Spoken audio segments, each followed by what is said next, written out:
you were coming up in the early 90s where there's a rebirth of the East Coast rap. Right, but New York was very cocky. We had to fight our way into the realm of hip hop. I knew I was going to get on, and that's just what happened. It was the belief, the faith, and the craft, the dedication. You can't have it, especially with this type of industry. You got to put your all in. How did EPMD find you? They brought me right on stage that night. So I started spitting some bars, walk off stage. He wrote his number down, Eric Sermon, and he was handing it to me. My boy requested, yeah, just give it to me. I was like, uh-oh. I felt a little tension. I memorized 7 of those numbers. That's it, I ain't see it again. So I gave my boy the benefit of the doubt. 2 weeks went past. Yo, what's good? Nah, I ain't call him yet. 3 months later, yo, I lost the number, bro. This. I kept trying the area codes. I was like, this area code not working, but this area code worked. At the end of the week, I got someone. Yo, this Eric, who this? Redman, you met at the club in Sensation. Yo, man, I've been waiting for you to call me, man. What happened? I was like, man, because my boy had the number. And I was like, do you think coming up on the DJ side shaped who you were as a rapper? Big facts. You have to learn to do it all. When you DJ a party, you know how long to keep that record on before it gets boring. Scratching the beat, bringing the record back. They used it to the max. What was that studio like? When the music started, you had to get up, no matter how early it was. I carried bags for them while we was on the road, and they gave me 5 minutes on stage. That 5 minutes, I tore the back neck out that stage. Hey guys, if you're not subscribed, please smash that subscribe button and hit that like button on the video. And if you don't have time to watch this episode right now, no problem, but I'd really appreciate it if you would save it to your watch later playlist. Finally, if you'd like to follow me on Instagram and X, those links are in my description below. Thank you. So you're staying away from the plastics, huh? Yeah, I'm trying to. What's the latest there? Is it all leaking into our water? Do I need to learn more about this now? No, a lot of people, like one of my boys tell me about it, and my girl always try to convince me to stop eating from plastic forks and like spoons. using the plastic. Yeah, because when it's heated up with the spoon, all the chemicals coming off the, When you live alone, I don't want to wash dishes, so I'm plastic cup my whole cabinet, cupware and silverware is plastic, so I had to get rid of it, and it makes sense though. So. I feel you on that 100%. It's an extra thing to do. We got to be creative. We got to fill our way that way, not worry about the dishes and food and stuff. Yeah, tell me about it. You can't do nothing. You got to eat with your hands next. Literally. Yeah, exactly. 100%.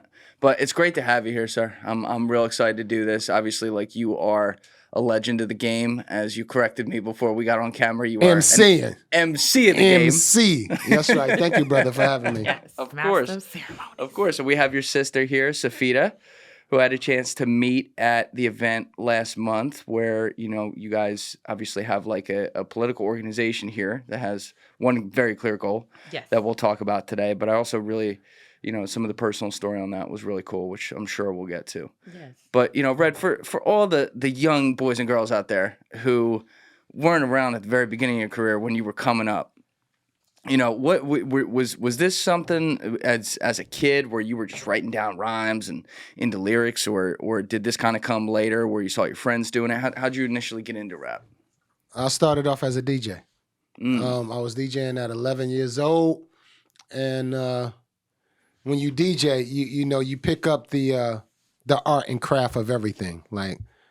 You can start off as a DJ, end up dancing, end up MCing, end up graffitiing. I did a little graffiti back in the day.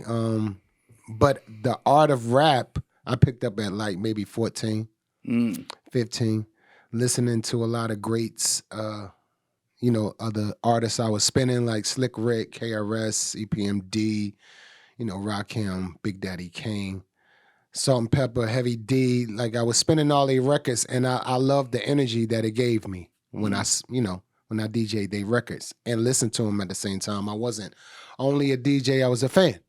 And I started spitting bars at maybe 15. Wow. Yeah, 15 years old, 14, 15 years old. Were there a lot of other people in Newark who had the same taste for it you did? Oh yeah, definitely. My boy Do It All Do from Lyor to the Underground. My cousin Tane One from Artifacts. They all, got on after me. They got in the rap game after me. But yeah, it started off with Queen Latifah. Oh yeah. Lakim Shabazz, YZ. You know, the early greats, DJ Twin Hype. Like, it started off with those people, those artists, and they kind of paved the way. Like, from Queen Latifah went to Naughty by Nature, and then I came out, and then it just trickled on down to like Lords in the Underground, Artifacts, Rod Digger, Outsiders, you name it. You know, what's my guys down in PYT, Poor Righteous Teachers. It's a lot of artists from Jersey, a lot of artists. They were loaded up. Yeah, absolutely. And this was also like during the time where, you know, you were coming up in the early 90s where there's almost like a rebirth of the East Coast rap, like trying to make its own identity. And you were one of the guys that kind of paved the way with that. Oh yeah, definitely. Hey, can I hear myself a little louder in the headphones? Sure. Yeah. Let's Turn you up right here. Yeah. So, You know what's crazy? Yeah. You're the first guy to ever request that. I've done like 300 episodes. You're the first guy. Hey, That's great. You got I that broke now? the cherry. Is that better now? Yeah, I hear it. Okay, say that question again, boss. You were one of the guys that was paving the way for Yes. like the new era of East Coast rap, you know, at a time where obviously like NWA comes onto the scene like crazy in the late 80s, kind of has their own lane, but you guys made like your own sound and obviously groups like Wu-Tang, you're close to Method Man and things like that. Like, you know, it was such a time where it was almost like an untapped territory, no? Right. Especially for Jersey artists. Even though we're you know, we in a trifecta of the states, we're considered the tri-state, Connecticut, New York, and Jersey. But New York was very cocky. don't look over here. New York was Do very not. cocky with letting other artists into the realm of hip hop. We had to fight our way in, even though we were only 5 to 7 minutes from the tunnel to New York. We had to fight our way in because when you went out of state, like I'm from Newark, right? And you go out of state and you say, "Oh yeah, I'm from Newark, New Jersey." They're like, "Oh yeah, you from New York?" No, I'm from Newark, New Jersey.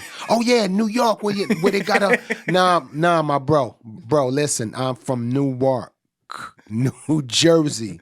So fighting for that title right there was enough, let alone fighting with our comrades that was only 7 minutes from the tunnel.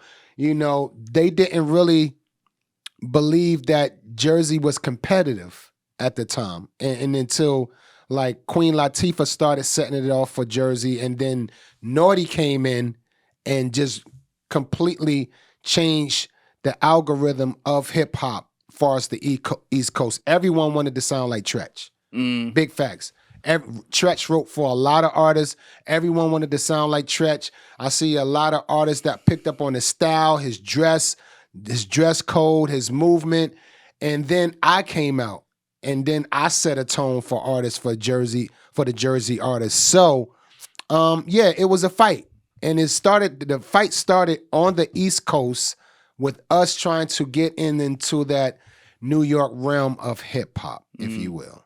It's also a different time in the sense that like now, obviously there's still middlemen and there's still people who kind of can be kingmakers, but you can break through on the internet. If it's good and it goes far enough, you go viral, you kind of get that first step. Back then though, you got to go through people to get there. So you might be making incredible shit, but if they just decide, nah, we want these guys, not those guys, they kind of had the power of the pen to do that, no? Absolutely. I say that on stage too. Like before, like me and Meth got a set that we dedicate to the fans that's a little bit tired of the shit they play on the radio. That's what I say on stage. Like we dedicate this part of the show to the fans and the people that respect our artists, our MC. That's a little bit tired of the shit that they're playing on the radio. And then we get into our spill. It's like a routine we do where we just MC and barring out, right? And go back to your question, yes. Like right now, your grandmother can be the hottest grandma on the market rapping. You give her a hot hook and a hot beat and some bars, she's the hottest chick on the market, shutting down a building for a while until another grandma knocks her out the place, right? Like facts. That's the world we live in right now because of the opportunity that the internet, social media give you. But back in the day, you had to fight your way up that grapevine. Like we not only had to fight for our spot, because it wasn't too much spot to fight for. It was like either you was either on MTV, BET, or Video Music Box. Yep. That was it. And you had to fight for that little spot. And if you didn't get played that week, you had to maybe wait another 2 weeks to get played or get your video played. So yeah, it was a little tighter, but not even fighting for that spot only. We had to fight for the I guess for the gratitude of the artists before us, like to give us that certification, like, okay, he's dope. I like what he's doing. He's dope. You should fuck with him. And the record labels too, like, you know, the artists before us was at the record labels. We were trying to get on that. So I know some of the executives would ask, hey, is this guy dope to you? Because I helped put a couple of artists on through my label, them coming to ask me for my opinion. So I know they had to do the same for us. Like Q-Tip was one of the main ingredients why I got signed as well. Not just the EPMD alone, because those They guys discovered you kind of, right? they discovered me. But when it came to Def Jam, I was already a shoe-in, but it took like Q-Tip to really give that certification, like, yo, he's dope, sign him, you know. And thanks to Q-Tip to this day, that's my bro. But yeah, we had to get approved by our bigger brothers, you know, our artists that was already on. Yeah, and it was also like in the late 80s, it was like the rap group era, obviously. It's not to say there weren't individual MCs that were killing it, but, you know, that when I think of MCs blowing up like on their own, you think of that Tupac, Biggie, Nas, Jay-Z era, which is the same exact era where you were blowing up as well. Right. So you came in, first of all, how did EPMD find you? Did you go perform with them or something? Yeah, I did. No, you know what? What's funny is like they're the main reasons why I started rapping, started MCing. And tell it. So EPMD was one of the main reasons I started MCing, right? When I first heard their song, their album, if you will, Strictly Business. When I first heard that album, I was like, yo, I got to do this, right? What about that album was great to you? The slow flow they had, like Big Daddy Kane, Rakim, they were talking about knowledge. They were spitting knowledge. It was like at a time where I was DJing, where knowledge was born. Knowledge was the gift, which it still is to this day. But then again, you had that money talk, and EPMD, Eric and Parrish making dollars. That's what EPMD stands for. They were talking my language, and it wasn't just the language, but it was the flow they had. Like Slick Rick is an ingredient of who I am. KRS-One is an ingredient of who I am. Tame One from Artifacts is an ingredient of who I am. NWA and Ice Cube is the ingredients of that makes Redman, right? But EPMD really topped it off and gave me that battery in my back was that I can do it. A 2024 study links caffeine to higher anxiety risk. Half of North Americans are sensitive to it, and 40 million Americans are diagnosed with anxiety. Coffee's jitters fuel anxiety, yet it's the most used drug in the world. I actually remember back in spring 2022 when I was building this podcast and editing all the time, I was using way too much coffee. I would drink it right when I woke up in the morning, I'd have another one after lunch, and then I'd even have a third at night, and I was constantly just feeling shaky all the time. Then I heard Andrew Huberman on his podcast talking about theobromine in chocolate, which provides a longer lasting energy boost without the anxiety by improving blood flow and getting more oxygen and fuel into your brain and muscles. And that led me to Morning Being by VERZUZ, a brew with theobromine and all the good things in chocolate, along with antioxidants and electrolytes for all day energy, hydration, and focus. It also tastes great, by the way. It's like rich, chocolatey, and smooth. There's some other coffee alternatives you'll find that just have like a really bland taste, you know, something you feel like you gotta eat something right afterwards to get it it out of your mouth. This one, not like that at all. On top of increasing energy, Morning Being's ingredients have been shown to reduce stress, enhance mood, and balance blood sugar. Cocoa powders, drinks, and products are commonly contaminated with high levels of toxic heavy metals, but VERZUZ conducts third-party testing on every batch to ensure they have pure, high-quality cocoa, prioritizing safety and high flavanol content. Since I started taking Morning Being, I don't feel the need to add that second cup of coffee after the first. Y'all know you do that out there as well. I feel more energy and absolutely no jitters. So if you're looking to replace your coffee or your second cup like me, give Morning Being by VERZUZ a try. Click the link in my description below or head over to ver.so and use coupon code Julian to save 15% on your first order. Once again, that's coupon code Julian using the link in the description below to get 15% off your first order. And at that time, their flow and what they talked about just resonated. And I met them like maybe a year later at a club where they wasn't even supposed to be at. MC Lyte was supposed to be performing that night at Club Sensations in Newark, New Jersey. Oh, it was in Newark too? Yeah, it was in Newark too. Stayed on this side of Yo, bridge. it was in Newark too. It was lit. Yo, bust it, right? So, so MC Lyte was supposed to perform. She canceled, and my boys was like, "Yo, you want to go to the club?" And I thought we was going to see Lyte. And then when she wasn't, when I found out she canceled, I was like, "Nah, I ain't gonna go." And then it was like, "Yo, EPMD performing." I was like, "Okay, all right, I'm gonna go down there." I go down there and see. And my boy Do It All Do from the Lords of the Underground, he had like a backstage kind of credential.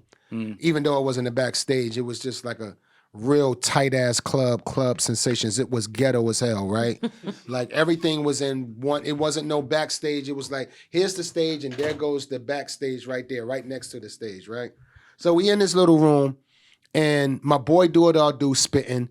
Then one of my other homies started spitting and Eric Sermon asked me to spit. And I was like, nah, I'm just a DJ at the time. Because at the time I was MCing, but I only had like 2 raps and shit. And I was DJing mostly. I was DJing for Do It All Do, actually. And then he asked me again, after my boys done spit, they done got they in the set, they rocking. And then Eric Sermon asked me again. He was like, yo, let me hear something, man. Come on, man. Let me hear something. So I started spitting some bars. And they brought me right on stage that night. And I went on stage and half of the hood was in the audience. And they looking at me like, what in the fuck is this motherfucker doing on stage? And I ain't believe it. I got up there and they asked me to start rapping. Like they said, yo, why don't you bust some bars? And I was like, yeah. And I just farted right there. Oh my God. And the audience looked at me and they farted. Yeah, it was serious. It was just like, and I started busting some bars. And then Eric Sermon's like, yo, this is our new artist. He's going to be coming out. You'll see him soon. He was like, what's your name? I was like, Redman. He was like, what's your name? Redman. Yo, you're going to see Redman soon. This is our new artist. And I farted again. And the audience farted. Oh my goodness. And yo, bust it though, bust it. Yo, cause it's an ill story. I tell a story all the time just to show you how God is, how great God is, right? So, Amen. all right, we walk off stage and we get to the dressing room. And one of my boys that had the credentials, not my boy Do It All Do, but my other boy, he had like one of the main credentials to go see him backstage. And even though I was humble, I was like, no, I don't want to rap. But they made me rap anyway. I felt a little tension from the dudes I came up there with because they were spitting their bars to get on. You feel me? And I was just a DJ. So They felt over. yeah, just one of them just felt a little funky. So here's the thing. EPMD was about to leave. And, it wasn't no cell phones back then. So he wrote his number down, Eric Sermon. And Wrote the number. That's old school shit. Yeah, He that's wrote the number definitely down old on a little piece of paper. Page me. Little piece of paper. And he was handing it to me. Now, mind you, I already felt I was on my business. I knew it was a little tension. I said, you know what? I'm not gonna see this number again. And because my boy requested, yeah, just give it to me. I was like, okay. Because Eric Sermon wanted to give it to me, but my boy was like, yeah, just give it to me. We'll give you a call. As he was passing the number, I swear on my mother, as he was passing the number to finger, I memorized 7 of those numbers. It was like, but that's it. I ain't see it again. I said, all right, I remember the 7 numbers, but I didn't remember the area code. But I knew they lived in Long Island. So I got to a corner, wrote the 7 numbers down so I don't forget it, and locked it in my pocket. Left there. So I gave my boy the benefit of the doubt, right? I'm sorry the story is so long, but it's a great one. This is great. No, check it. This is when you have faith, right? So 2 weeks went past. I ain't disturbed my boy. I was like, you know what? I'm gonna let him. I'm not gonna hound him. Called him to, yo, what's good, man? Yeah, yeah. Yo, did you give Ian a call? Yeah, nah, I ain't call him yet. I figure I'll let him breathe a little bit. Oh, all right, cool. Click. Hit him back like another 2 weeks later, like, yo, you give I called, man, and I didn't get an answer, I was like, all right, cool. I called a couple of times and then I just left it alone for like maybe 2 months, 3 months. You're never going to get this number. Called back. And mind you, I was talking to him in between time, but I didn't talk about the number. I didn't want to seem greedy and shit. Mm-hmm. So I called him back about it like maybe 3 months later. Yo, man, did you? Yeah, man, because I'm figuring they would have picked up by now. Yo, I lost the number, bro. Damn, I lost that number, man. I can't find it. I was like, fuck this. I was like, yo, hello? I was like, I called, no answer. Called back at the end of the week, I got someone. I was like, oh, hey. And it was Eric Sermon's sister. I was like, yo, is E there? And she, because I kept trying the area codes. I was like, all right, this area code not working, but this area code worked. I said, is Eric Sermon there? And he's like, oh no, he's out on the road. I was like, yes. Okay, yeah, just tell him, just Redman called, he met me at the club in Jersey. And she was like, all right, click. Call back again, like maybe 2 weeks, 3 weeks later. Yo, Eric Sermon there? Yeah, he's still out on the road. Okay, just tell him, Redman call again. I'm sorry calling so much and shit. What you're saying? Cool. Call back like maybe like a month later, just to give him a good time to get back. Call back, yo, Eric Sermon there. Hello? Yo, this Eric Sermon, who this? I was like, this Redman, you met at the club in Sensation. Yo, man, I've been waiting for you to call me, man. What happened? I was like, man, because my boy had the number. And I was like, I was crying like a bitch almost. And then, yo, he told me to pull up in Long Island, and that was the history when it started. And at that time, I got kicked out my mom's house for selling coke. Oh, you were selling coke? Yeah, I was selling coke. How'd you get into that? Yeah. I was in a coke drug infested area. I was in a drug infested area, and I refused to work. That's what you end up doing. You don't want to work. You're gonna sell some coke and some weed. So I was selling coke. Got thrown out my mother's house for having coke in the house. Then I went to live with my pop. I was selling bud and shit, and that's better. Over there. All the bud fell out my pocket. I didn't even know. I went outside and he came home. It was weed everywhere on the floor. He was like out. And at that time, I ain't have nowhere to live. And when I called E, he was like, yo, come on out here. Meet me at McDonald's and shit. We sat down and talked. I was like, yo, I kind of got no place to live. And he said, come on and live out here with me. I was like, farted again. All over the place. Well, you got some serious at the end of the day, that story is to really remind people, if you have faith, especially when you're young, like when you're younger, your faith is through the roof because you can believe you do anything, especially when you're a child, like 7 years old, 8 years old, you can believe you can do anything. And I still had that faith, even though I was going to church with my mom's. My mom's made us go to church all the time. But I didn't know I had that faith back then because I was really strong-minded, and there was no doubt in my mind that I was going to get on. And I had that power. I had that gift. Like, I knew I was going to get on. And that just goes to show, once you just stand your ground, practice your art, believe in what you do, have faith in what you do, walk that thin line of, damn, am I going to make it or am I not? Or just walk in that line of, I'm going to do this shit. Right. It can happen. And that's just what happened. Like with one of my favorite artists. And yeah, like.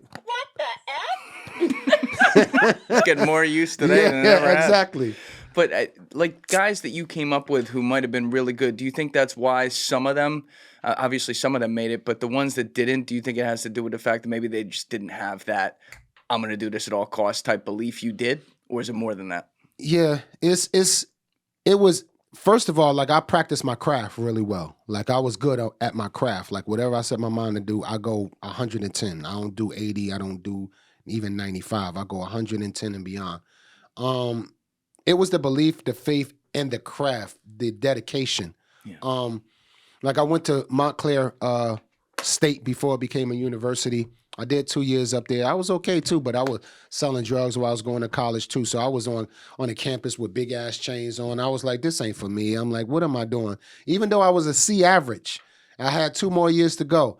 I dropped out in my second year, after my second year. And I was like, yo, I'm going to dedicate myself to do this. And I put full dedication in it. You can't half-ass it. Yep. Like, and a lot of people kind of have a safe zone. They like, okay, I'm gonna do this, but I'm gonna do this too, just in case rap don't work. And yeah, those people don't succeed at it, especially with this type of industry. You got to put your all in it. Yeah, I remember, I think it was Denzel Washington that said this. I don't know if he's the one that came up with it, but he said he never liked Plan B. He's like, I didn't fuck with Plan B because it was just a distraction from Plan A. And if Plan A is like something, you know, quote unquote crazy that's really hard to get to or whatever, you better put all your energy into it to get to that. And obviously that's what you did. Right. And so when you initially got put on by EPMD though, like were they bringing you into the crew, or did they want you to kind of make your own solo career right away? What was that conversation like? Well, when they when I got out there, I had to make my own way. Like I started off on tour. I was living with Eric Sermon. We was dedicated. We actually lived in a 1-bedroom apartment with 3 dudes. The road manager, Cool B, Bernard Alexander, Eric, and me. And I really appreciate this guy for even allowing me to be in there, because he could have said no. But we all was cramped in 1-bedroom apartment. We took turns who's going to get the bedroom or whatever. And it was like I was making my way from there. It was like with that kind of environment, we were 10 toes down for working, like waking up. You couldn't help but to wake up around music. E would wake up early, start with the music. I would get up early, start with the music. When the music started, you had to get up, no matter how early it was.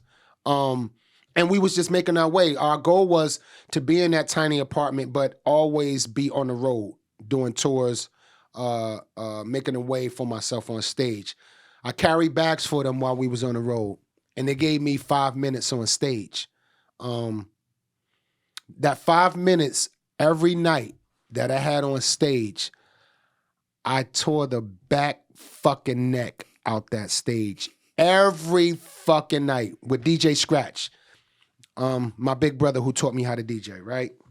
Every night, 5 minutes, the crowd would go fucking wild. It was so bad some nights they used to be like, yeah, you're not coming out with that shit tonight. Like facts. They say, you not coming out with that shit tonight, sorry.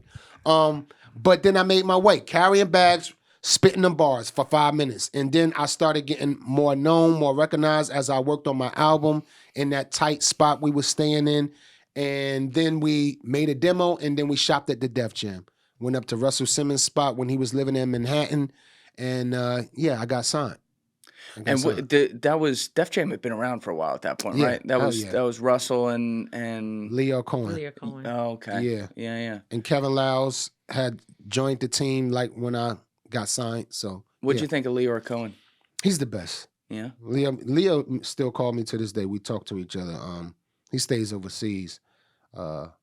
He's one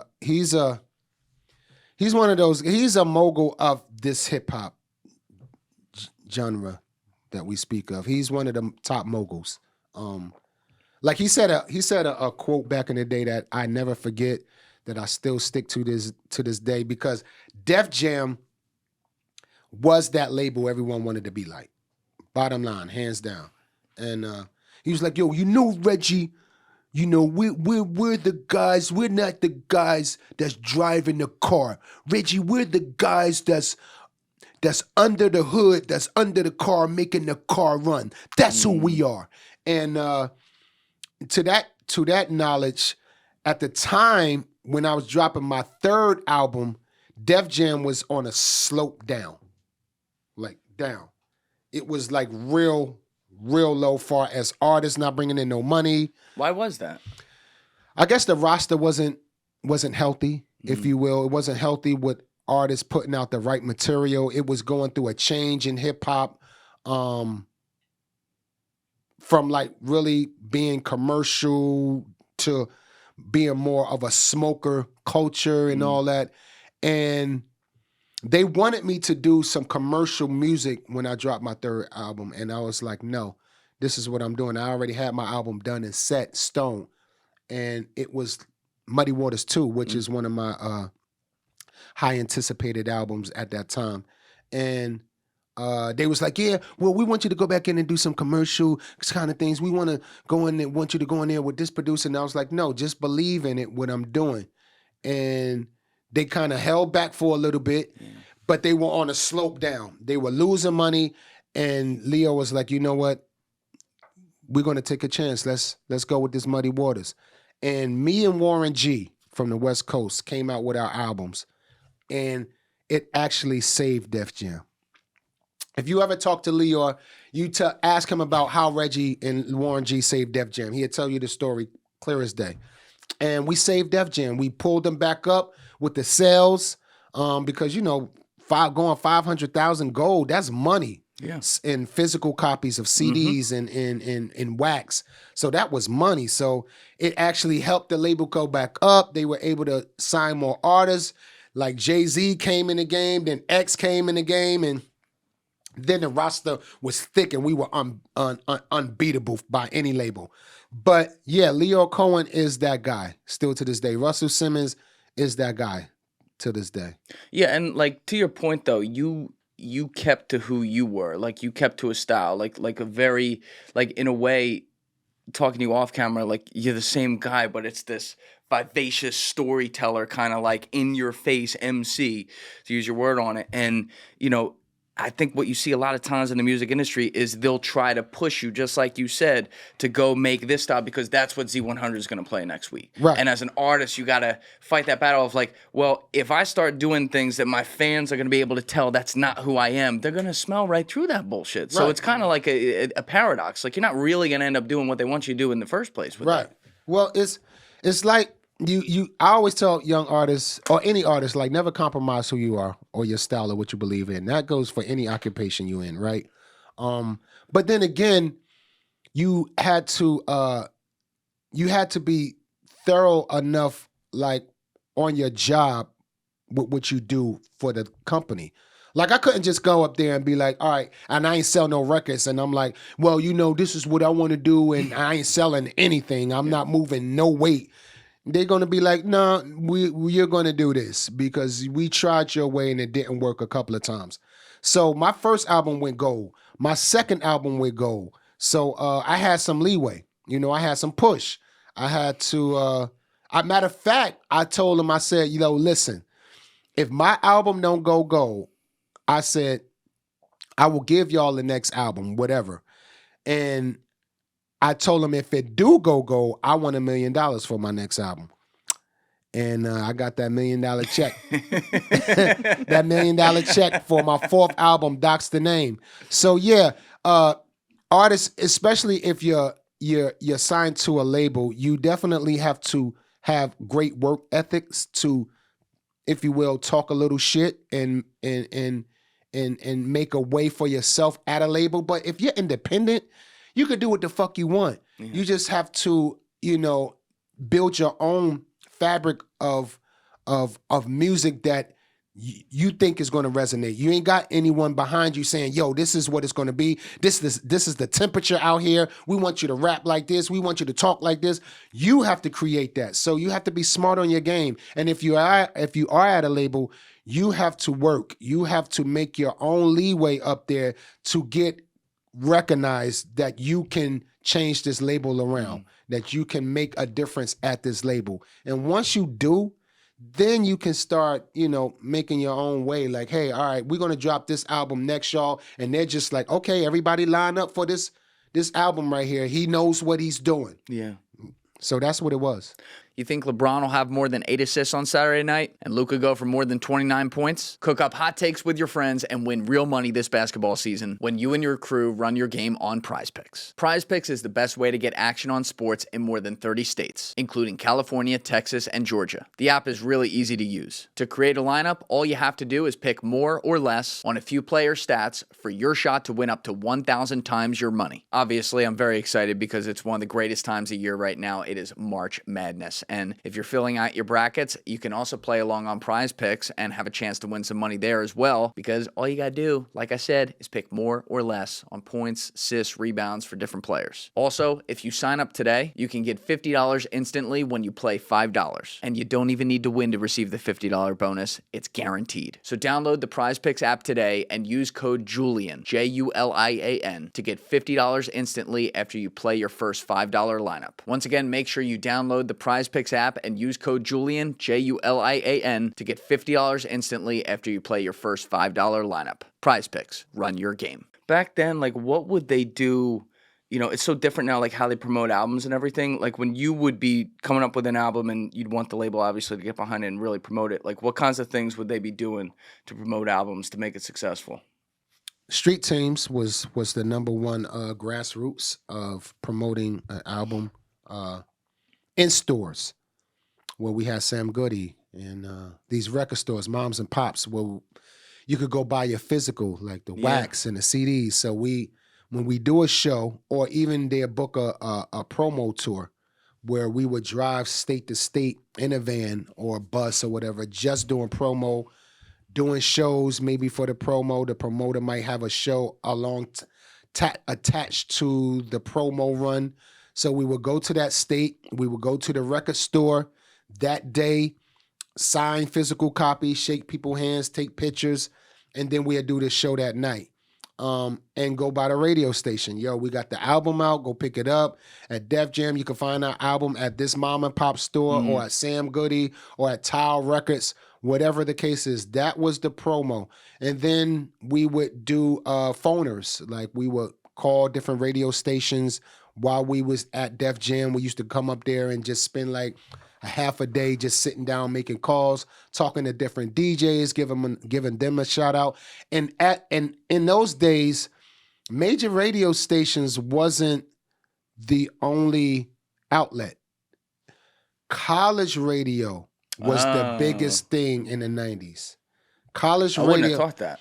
College radio was, matter of fact, the main stations, the main radio stations got their ideas of what's hot from college radio.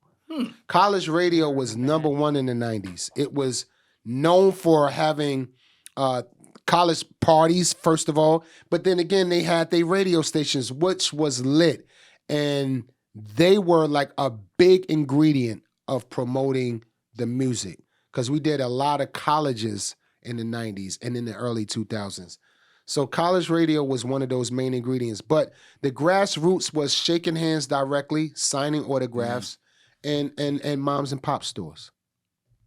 What'd your family think of your career blossoming? Because like you mentioned, obviously there was some friction there during the years right before you got kicked out of house and stuff. But, what'd your parents and siblings think of what was going on with your career and all the success you were able to get? Well,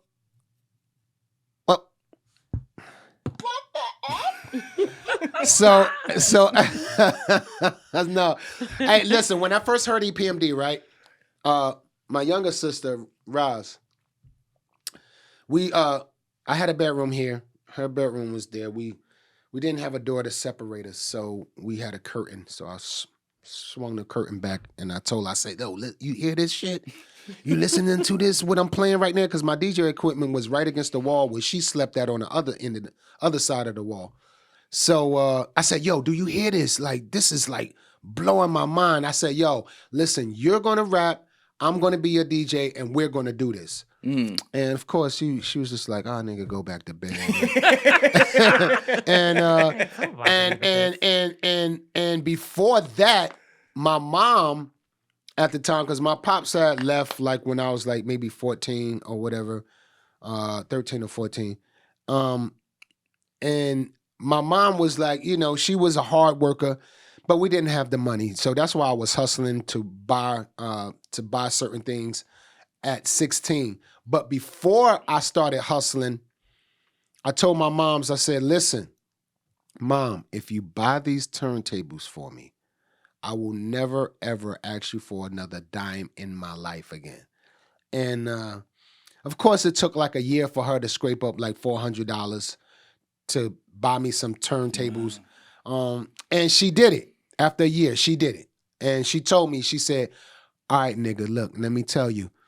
You said don't ask me for another. I don't want to hear you ask me for another dime. And I said, fine. After she bought the turntables, I went to hustling, and then I got on. And I never asked her for a dime since I was like 14 and 15, 16 years old. And she looks at that. She remembers that to this day because I won't let her forget it. And she's proud. She's proud that she's able to say, you know what? I believed in my son. I dedicate the money that I didn't have into his career, and he made something out of it.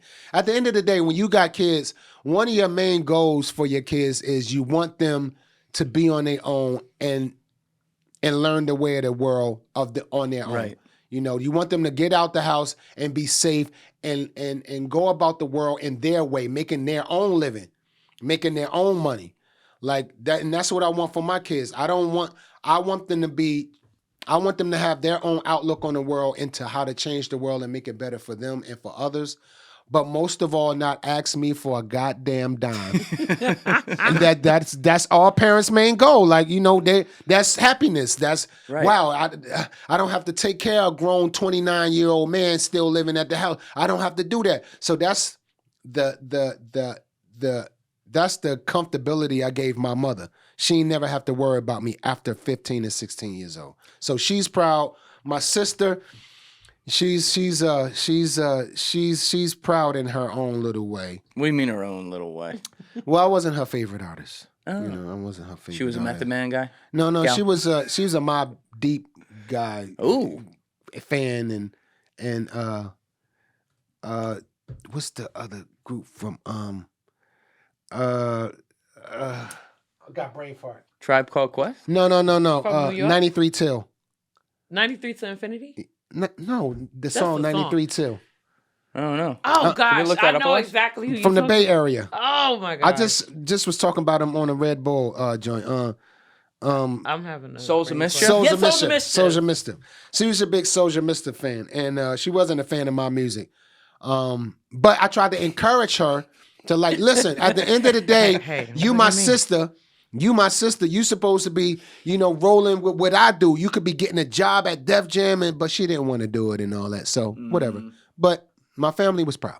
That's awesome. Yeah. I think it's also like a great gift to give your kids too, in that you're pushing their independence and everything. Absolutely. Because like, you know, they're the kids of Redman. So there's already like that thing where whenever you see someone who's really successful and made it, or in whatever it is, could be music, could be business, whatever, then there's like extra pressure on the kids, and they're born with that expectation that they could almost never go past. Right. And part of the pattern that you see across a lot of different people, I've certainly seen it in my life looking at other cases, is like the parents always want their kids to have all the things they didn't, and then the kids don't really push to make their own way, and they kind of get stuck. And then, you know, like you said, they're 29 and they're asking for money, and they're not creating their own life. Right. That's My tough. kids don't want to rap though. They don't want to do what I do. That's great. Like my daughter, she want to act, but none of my boys want to rap.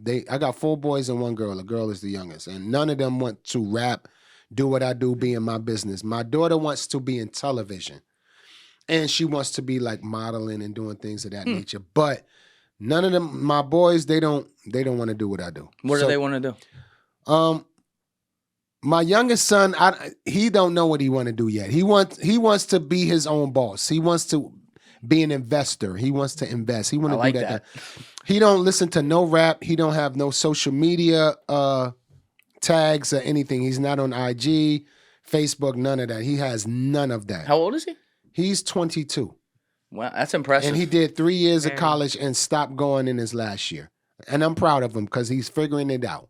You know, hey, son, figure it out. Whatever you want to do, I'm going to support you. But he doesn't listen to no rap.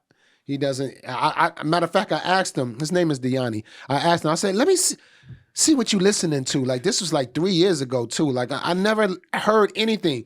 Because first of all, he never raises his voice. Like, he's never talked over this level.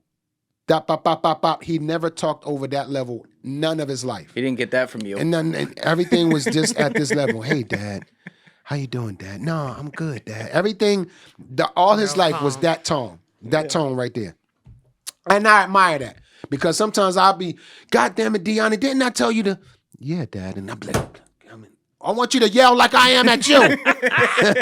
But he's the shit. He's the good kid. And but he want to do other things. My son, Reggie, he drives trucks. He don't care about anything else. But look, Dad, I'm getting this money. I'll be like, you got a girlfriend yet? Nah, Dad, I ain't got no time for no girlfriend. I'm driving his trucks. I smash ass and I'm out. That's it. Yeah, he told me like, I smash ass and I'm out in the truck. I'm on the road. And my other son, Najee, did 4 years at Stevenson, and he's a manager at what is that place? What is it? FedEx or something where he's managing shit. And my oldest son, he's working too. Like he was a hustler. I raised him as well. Like his pops passed away, and I raised him since he was 3. So he had that hustler mentality, and he was like Tommy from Martin. I never knew what he did. He knows that. I never knew what he did. I never asked no questions because he Seems was like you got it figured out. Yeah, he was getting it. He was moving it. Every time I seen him, he was fresh, clean, and I was like, okay. But now he's working. He got a beautiful wife, and his kid changed his life, and he's in mode. All of them is in working mode. My daughter goes to school right here in New York at Mount Mary, and she's in her 3rd year. So they're all doing great. That's awesome. Yeah, awesome. They're going their own pathways. They're going their own pathway. They're only going their own pathway. Yeah, I think that's great because again, like when you try to do like the same thing, I mean, we see it now like on the stage with LeBron and his son. His son always has to get compared to him all the time. It's like not fair. Wow. You know what I mean? So if you have a different passion or different things to go after, like that's kind of the move. I mean, you gotta do what you want to do. But... Yeah, but they both in the NBA. How could you? I know. Lose from that? Like, I know, but it's like you see the way the media's all over it. Yeah. Like, oh, he's only 6'2", he's never gonna be his dad. It's tough. Like, and he's got his dad's name too, which it's nobody's fault. But it's like when you see that, I wish like he could just do his own thing. You know what I mean? Like, all right, be a basketball player in your own way, but everyone's always gonna compare him. Don't to they play his dad. on the same team? Yeah. Yeah. He gotta leave the team. Yeah, that was a dream. He gotta leave the team and go to another team and go against his pops. That's right. That would be crazy. He's got to cross up his dad. Yeah. That would be me. Cross up your pops is crazy. Wow. Yeah. Do you think though, going back to your music career though, like, do you think coming up on the DJ side where your first passion that way is like production really was fortuitous in being able to shape who you were as a rapper or MC, as I should say? Big facts. I know a lot of artists in the game right now that started off as DJs or had that skill as a DJ. Like one of my good friends, Lord Finesse, talented guy. He knows how to DJ, and he had a very successful MCing career. DJing allows you it builds something in you than just being an artist, MC. When you know how to DJ, you learn a certain edit to your skills, if you will. Because when you DJ a party, you know how long to keep that record on before it gets boring. You know, you have an edit. Okay, this is playing too long. Let me switch it before the crowd get restless. So we have that kind of etiquette, like, okay, wow, etiquette of edit. Like, all right, the record is short here. The rhyme is short here. The video should be cut a ball here earlier before it gets boring. So all that plays a role. It has a domino effect.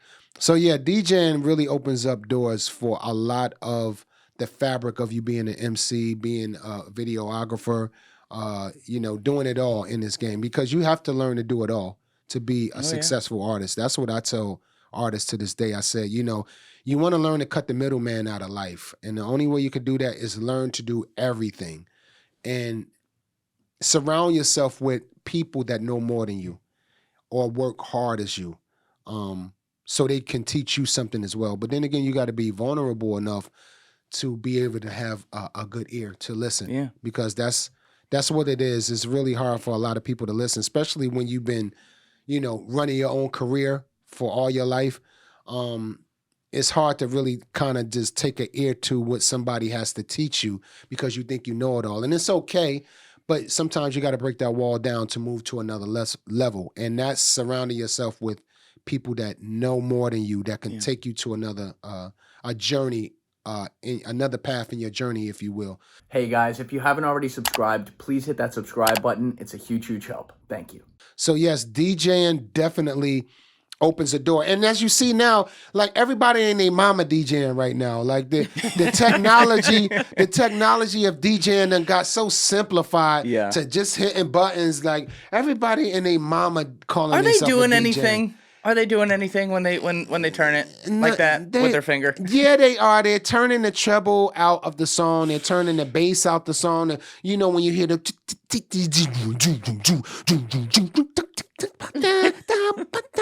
jump on, you know, when it gets thin and it gets fat. Yeah, they do their little treble trimming and all that. But how are you doing it? I'm strictly two turntables in the mixer. I got the mixer in the middle and two turntables, and I'm actually scratching and I'm bringing a record in. I don't know too much of the technology and how to use it, with the mixers. Plus the mixers that you use now, the sets that you use it. Sometimes it all comes in one. You don't even have to have a turntable or mixer. Everything just come in one component. So it has so many options and so many things you can play around with.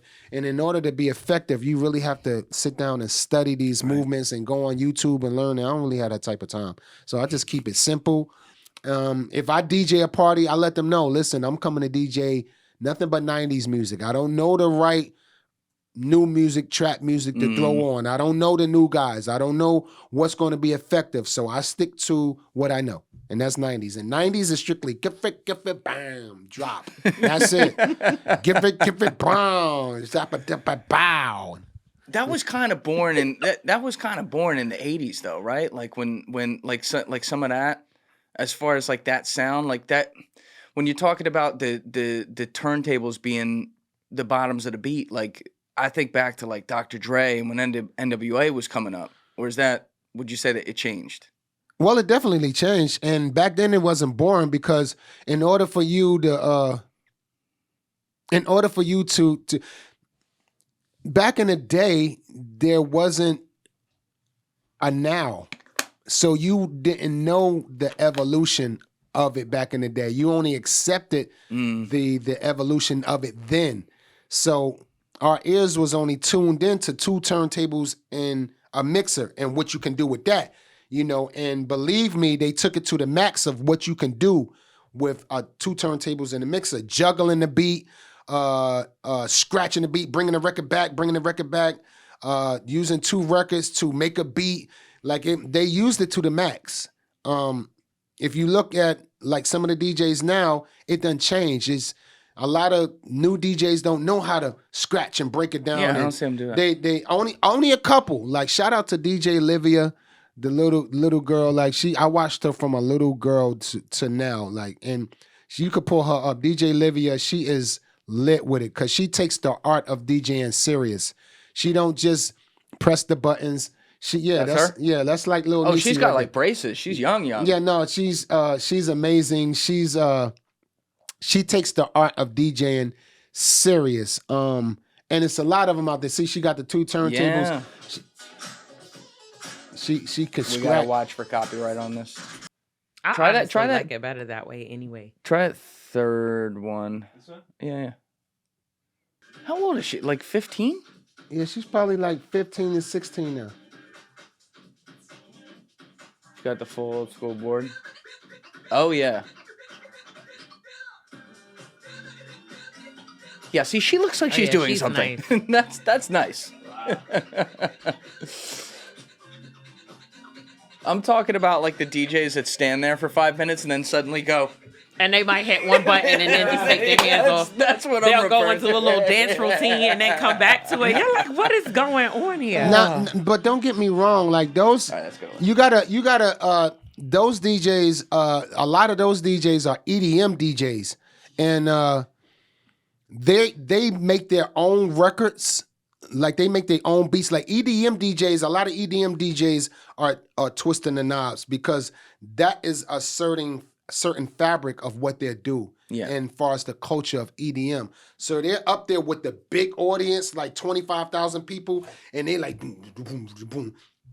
That is a different level. Oh yeah. That is like a different level of the art of DJing.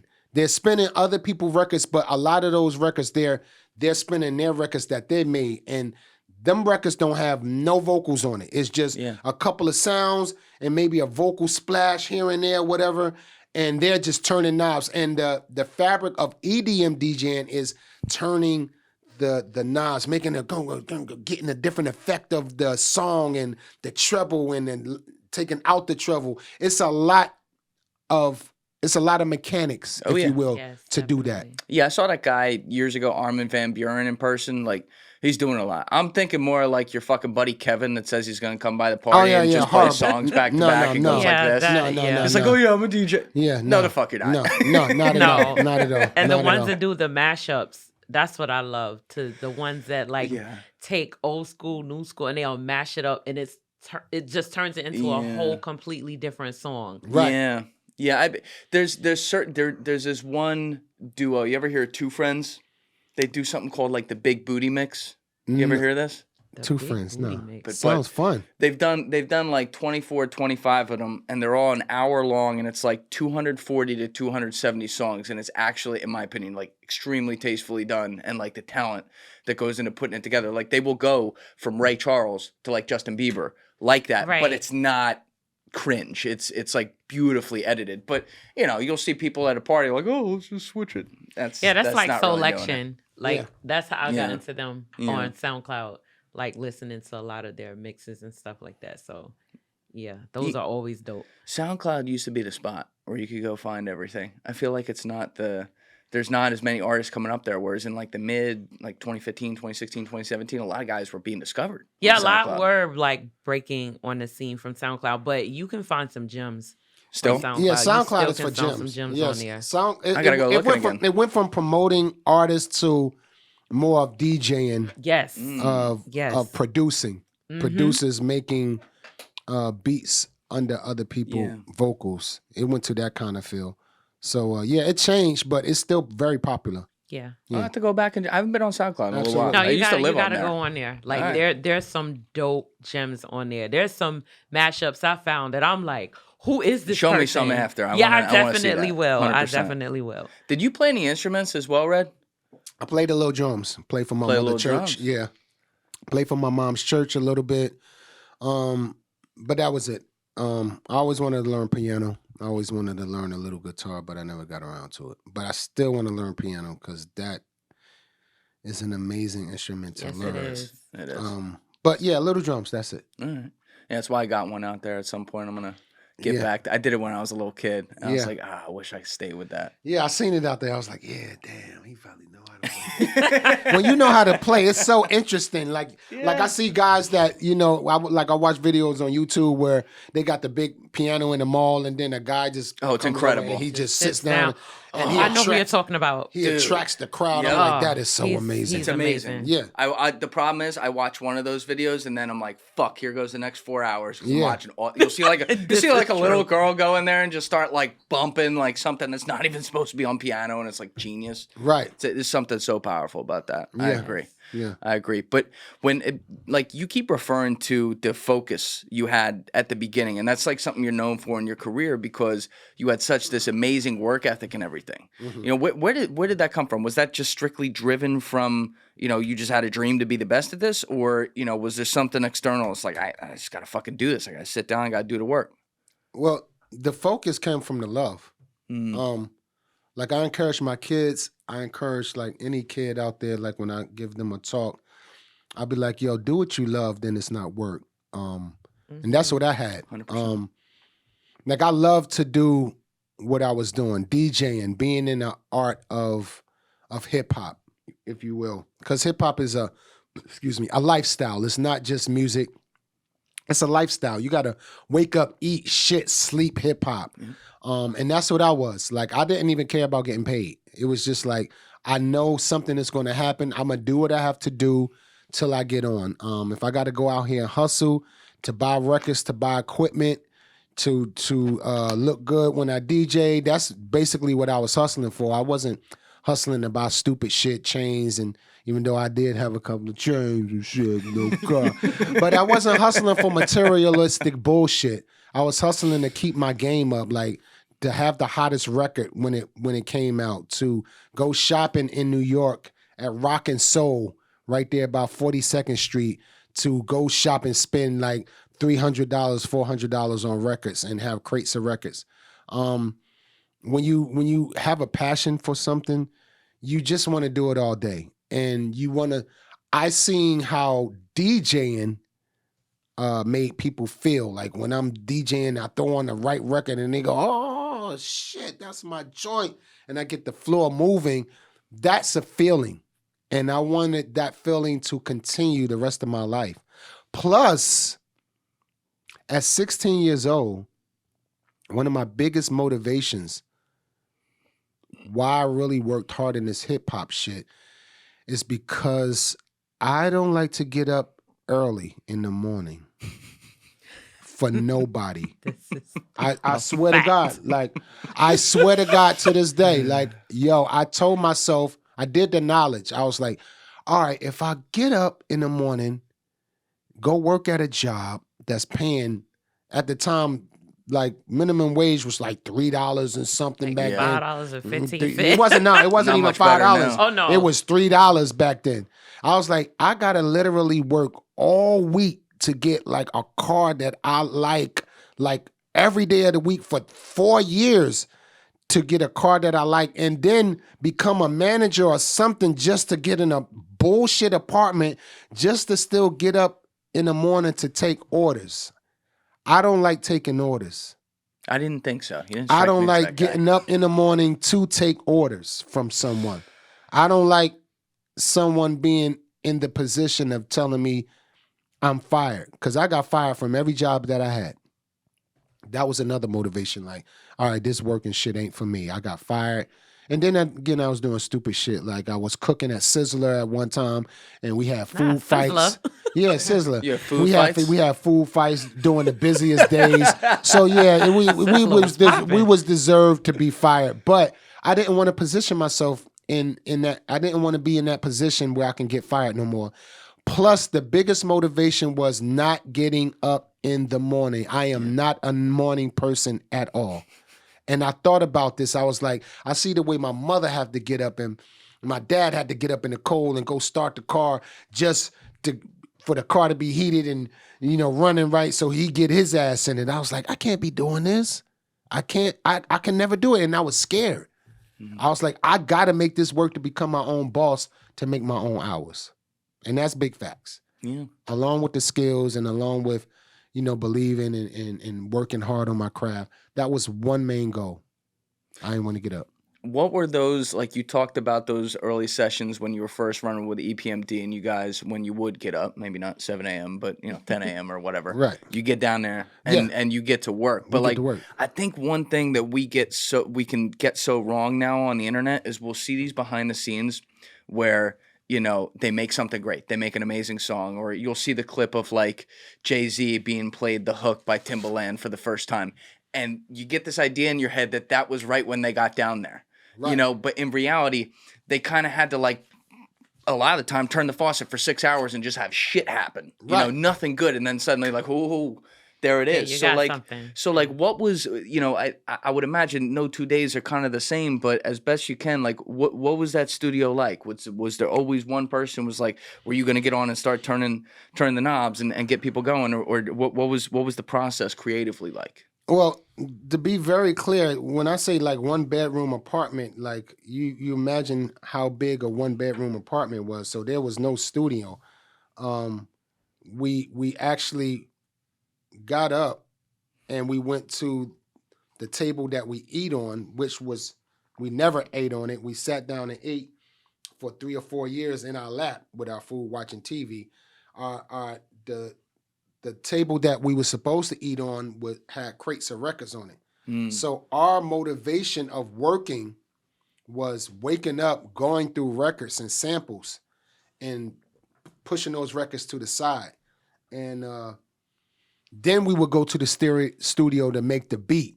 And writing rhymes all day, like looping the record, playing the record, looping it, get to the studio, make the beat, and then bringing it back and writing a rhyme. That was our home studio until we got to the studio, until the technology advanced where you can start making your own beats right there in your house.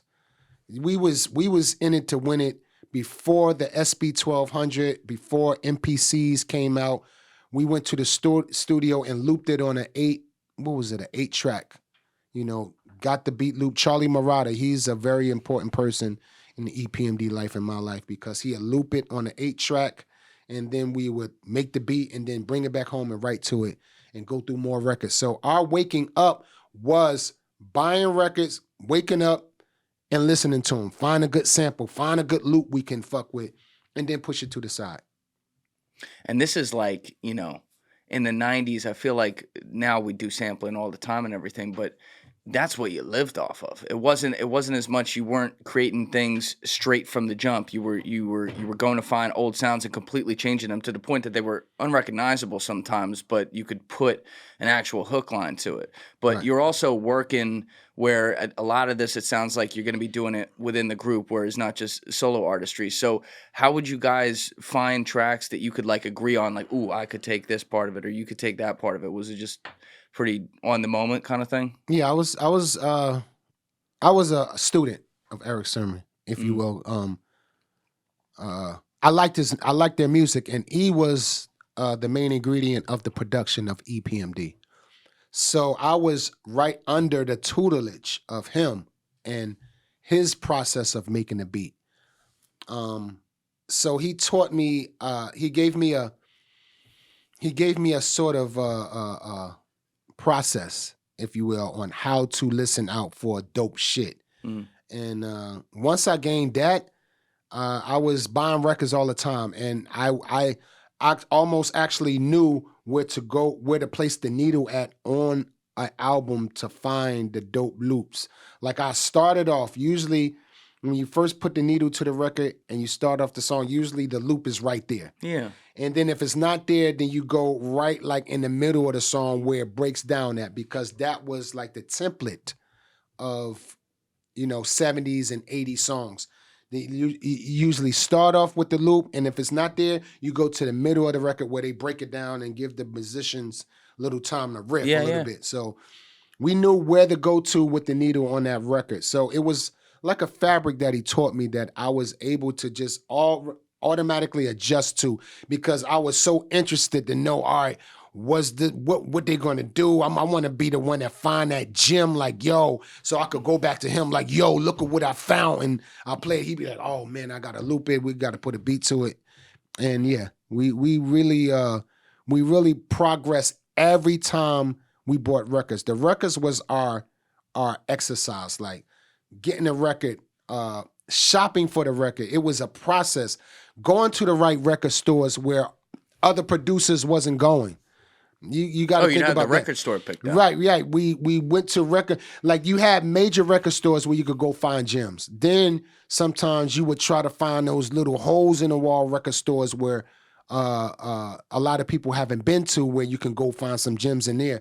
So it was even a process of going to buy the records. Like you you had to go there, and sometimes a lot of times the store didn't have a record player for you to listen to it there. So you had to take it back. So you had to guess. You had to actually look at the cover. You had to look at the cover, see get the feeling of the artist. Shit looks fire. Yeah, it looks fire, right? You got to get a feeling like if the artist had like a big beard or some shit, you like, yeah, he probably got some shit on here. You just buy it. If it had like something like a dude with a half a leg or a foot or something, you'd be like, yeah, he probably got some shit on there.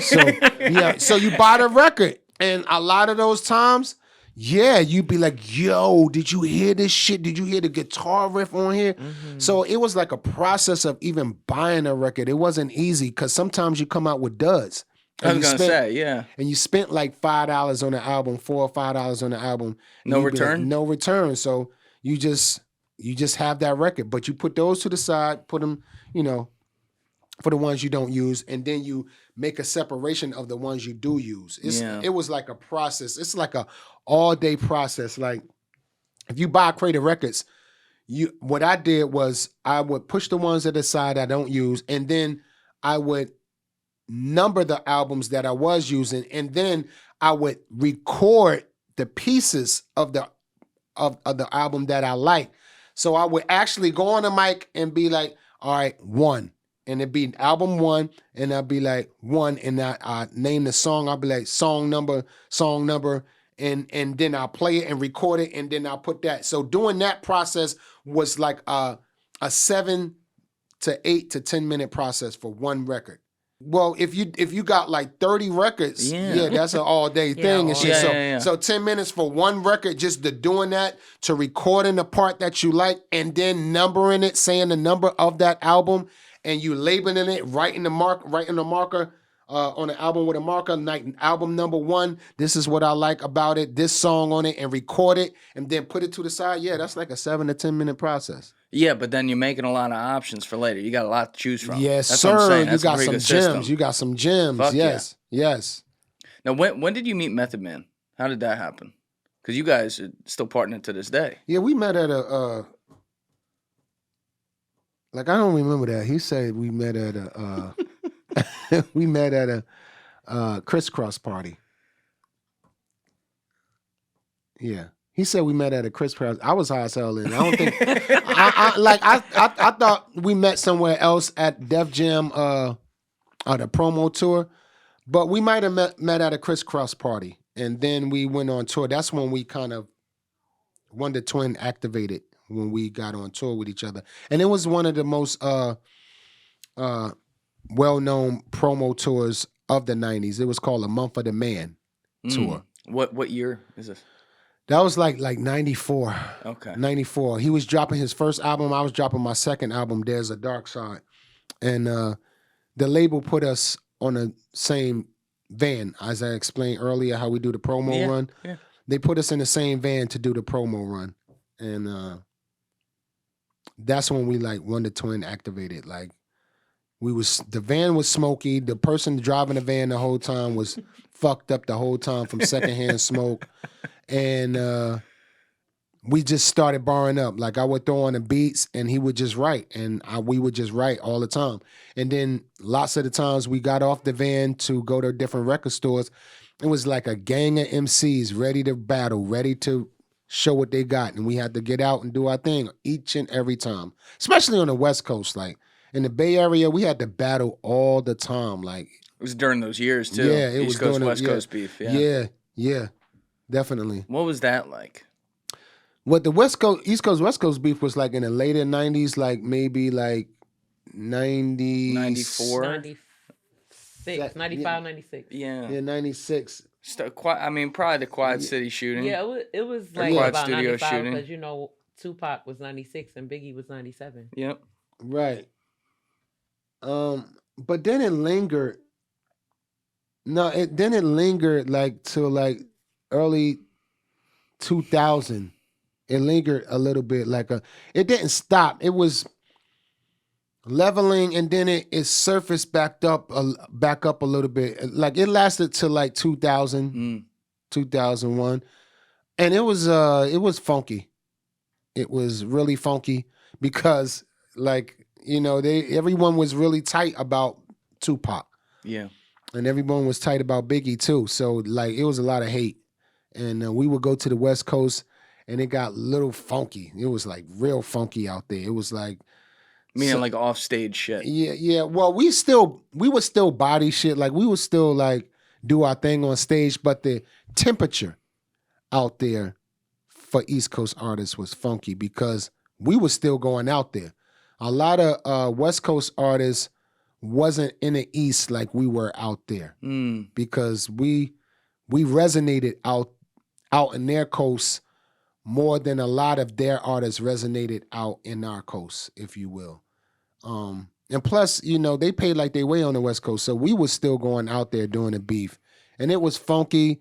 I remember at times like it'd be some random guy calling my phone. Yeah, when you come out here, you gonna die, motherfucker. And I'd be like, yeah. It was. I said, wow. When I was getting those calls and I had nothing to do with it, that's when I knew temperature was on 10 out there. Yeah. So, but still, I was cool as a fan. I was rolling with two hammers out there, like, because I was fragrant with the chicks. You know, I had a lot of West Coast chicks, so any chick house I stayed at, I had the hammer with me, like, you know. So I wasn't really worried because I kept a tight-knit circle out there of dudes that was from the West Coast. They already knew they had my back, if anything, so I wasn't really worried. But it was funky. It was funky. Yeah, I mean, you literally got on Pac's greatest album ever at like the height of this shit too, and you're an East Coast guy. That's kind of crazy to think about. Yeah. In it after the fact, like, right. So did you know him before that when you got the All Eyes on Me shot? No, not at all. How did that happen?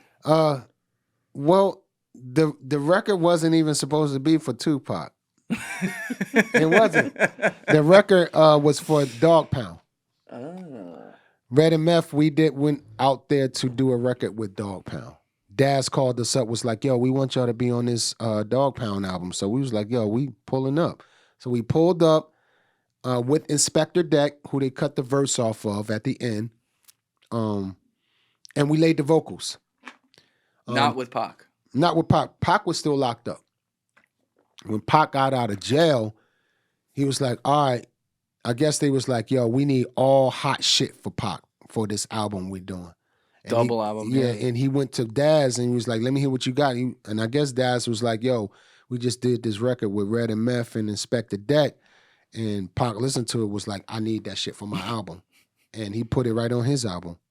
Which was a good move for Daz because that's a payday. Like, 'cause that album went, you know, like numerous millions. Oh, it was insane. Right. And he made that thing, like, obviously there's some that was ready for him to go, but when he got off the plane to LA, that album was like laid down in 13 days. Then they had to do mastering and stuff afterwards. But that's 28 tracks. Like, to this day, I'm just like, holy shit. Yeah, he went in. That must have been. Yo, you got to think, he spent some time in jail, so he had time to write and to come home with some material. I see. I always go back and forth on that because I feel like he did because he was such a prolific creative. But he always tried, like, he's dead now. But back then, like, he would try to say, "Oh, I couldn't write in prison because it just took away all my creativity. I only wrote like one song or something." And I'm like, "You only wrote one song, but you rolled out with 28, like in 30." I don't know. I feel like you journaled something in there. Yeah, don't get me wrong. Like when you locked up, you probably gain that kind of a passion of just having the ideas of what you want to talk about. Yeah. But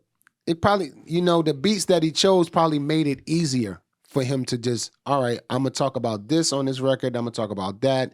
People helped out with the hook. He didn't have to really be on too much of the creative side of getting the beat done. It was just passed to him, and the only thing his job was to write. Yeah. So he just sat down, was probably just barring up every day. Bang, he can do it because I heard when he go in the studio, he go in there and he can knock out like 5 songs a day. Yeah. Yeah, there's a guy who I knew in the past who was around him a lot. I don't want to name drop him on here. He would be mortified if I did that. But he used to tell me that Pac would go in there to the studio at maybe like 7, 8 o'clock, especially when it was coming up, which is when a lot of guys went in. Mm-hmm. And usually, you know, guys would have to be there till like 4 a.m. or whatever. And he would roll out at 11 or 12. And my guy would be coming to the studio and be like, "You done? Like, you sure?" let's go back in and listen. And there'd be like 6 songs in there. He was just a machine, like, and they'd be pretty good. And be like, all right, damn, you're done for the night. Whereas a lot of other guys, you know, they take way longer to do it. It's just a creative process. But something about him, like, he just made so much fucking music, and he was so incredible in so many ways of what he did. It's crazy that he was only active for like 5 years when you look at the volume of the work. That's right. You know? That's right. He know how to spin them out. And it takes skills to do that too. And it takes having a hook done. Like the hooks were dope too. It wasn't like he had dope bars and the song and the hook was weak. Mm-hmm. Everything was tight. And that comes from a circle too, like being around an environment. At that time, you know, the studio was lit. Like, you know, he had access to the studio when he wanted. It was quality. And only thing you got to do when you get home from jail is to do an album. Oh, you're going to put that work in to change your environment very quick. Yeah. And so he just went from jail to a star and overnight, just bang, knocked it out. Did you get to hang with him afterwards at all? No, not at all. I mean, Pac was on the move a lot. He was too busy talking about everybody else. I wasn't getting involved in that because I, you know, at the end of the day, I'm I'm East Coast, so I'm a ride or die Biggie. That's what we do over here, and we didn't have the opportunity to clash. But he spoke highly about me in the interview. Where he was talking about, you know, we need to get everybody like, you know, Redman from the East Coast and Lord to the underground. And it's in an interview where he was saying that. So one thing I can respect about him is that he was like really about the culture more than the music. Yeah. Even though you might have thought he was wilding, and he did have his wild times, but he was definitely about galvanizing everyone and being part of the culture and making our own government of hip hop, and govern our own self. So he was definitely on a mission. Did you get any blowback for being on that album though, from Biggie or any of those guys? Not at all. Yeah? No, not at all. Not at all. And you had a relationship with Biggie. I mean, everybody was cool on the East Coast. Like when we see each other, it's nothing but love. Like, yo, what's good? We smoking, we lit for the day. All right, that's what we doing. We smoke, we blow the show down, and we go home. Even the New York guys, like, weren't letting you in. No. It was cool. I never had no problem. After that, after I came on the scene, New York didn't have a choice but to be like, yo, this dude Redman, okay, he's bodying shit. We gotta let him in. Feel me? Yeah. But that's crazy that the two guys who were the face of the game both get gunned down in like a 6-month period. I mean, I was like 2 years old, so I wasn't around like to really know what was going on at the time, but I learned about all this later and was obviously a fan of the music. But like, you know, you have the two faces of rap suddenly gone, and it's not this. There was a lot of other talent in rap, but they obviously had all the attention at that time, and it seems like rap almost was at a crossroads, especially after Biggie died. Like, would you say that's pretty accurate? Yeah, it was I would say it was a big change for hip hop. That hip hop was looked at as not just an art, it was a sport. And people take it serious. Like, you know, that's why hip hop is the way it is now, because it started with two of our main artists getting gunned down, and the fabric of it, like, you know, hey, this is not just an art, like, this is a sport. If you go about it the wrong way, you talk about a person the wrong way, there is some repercussions. So yeah, but at the end of the day, walking with respect, having respect for yourself, respecting the game and the artistic ways of another artist, and respecting their game.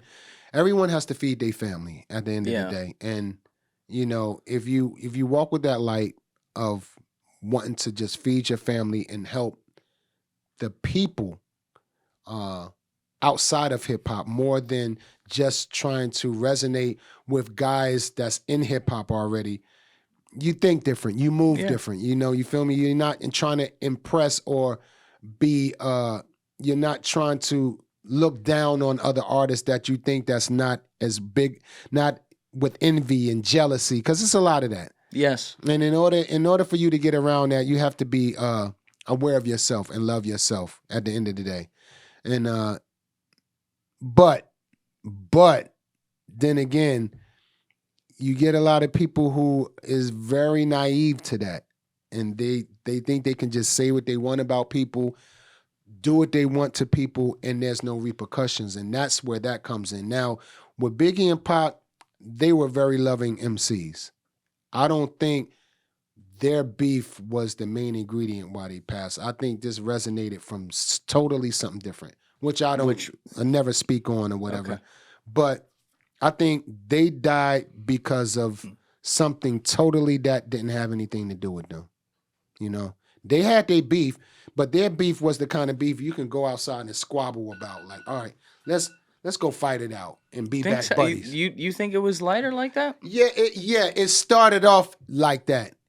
I think it started off like that. I think it could have been handled like, yo, bro, like you said this, I ain't say this. Well, let's squabble it out and then be back buddies. But it got deeper, and as it got deeper, they mentality grew different. Like, oh, well, maybe this guy is out to get me. That's how I looked at it. Not saying that it did happen that way, but that's how I looked at it.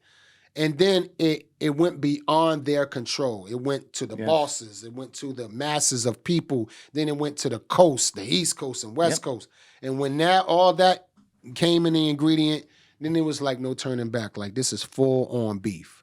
Yeah, that got out of control. But like, it's also, when you look at it, it's a good business decision to have some rap beefs once in a while because it creates a lot of attention and it's marketing. That one got out of control, but it's a tale as old as time. We see some of these, they're probably very fake. Like, oh, I'm going to say this, you're going to say that. It's going to sell some records. But like, you know, you got in the middle of some too, I think, right? Like, as far like with MC Hammer and stuff. was that on purpose or was that a marketing plan? It wasn't no marketing plan. That just goes to show, like I just said before, you just can't talk about nobody without having repercussions. I talked about MC Hammer mama on my first album. I said, fuck MC Hammer, fuck his mama. Why'd you go to his mom? I don't know. I thought I was the shit, you know. MC Hammer was large, man. He was a large commodity in hip hop. Like, I was just like, yo, fuck that. I got to go at him. And I wasn't going at him like, you know what, fuck you, Hammer. I was just having fun. But now that I look at it, it was like, yo, listen, I did say fuck his mama. I was like, ooh, I wouldn't say that now. So, yeah, he definitely checked me as big bro because he was definitely older than me. But he checked me as, like, young bro, and he gave me the advice. In person? Yeah, in person. Like, I was like, yes, sir. Yes, sir.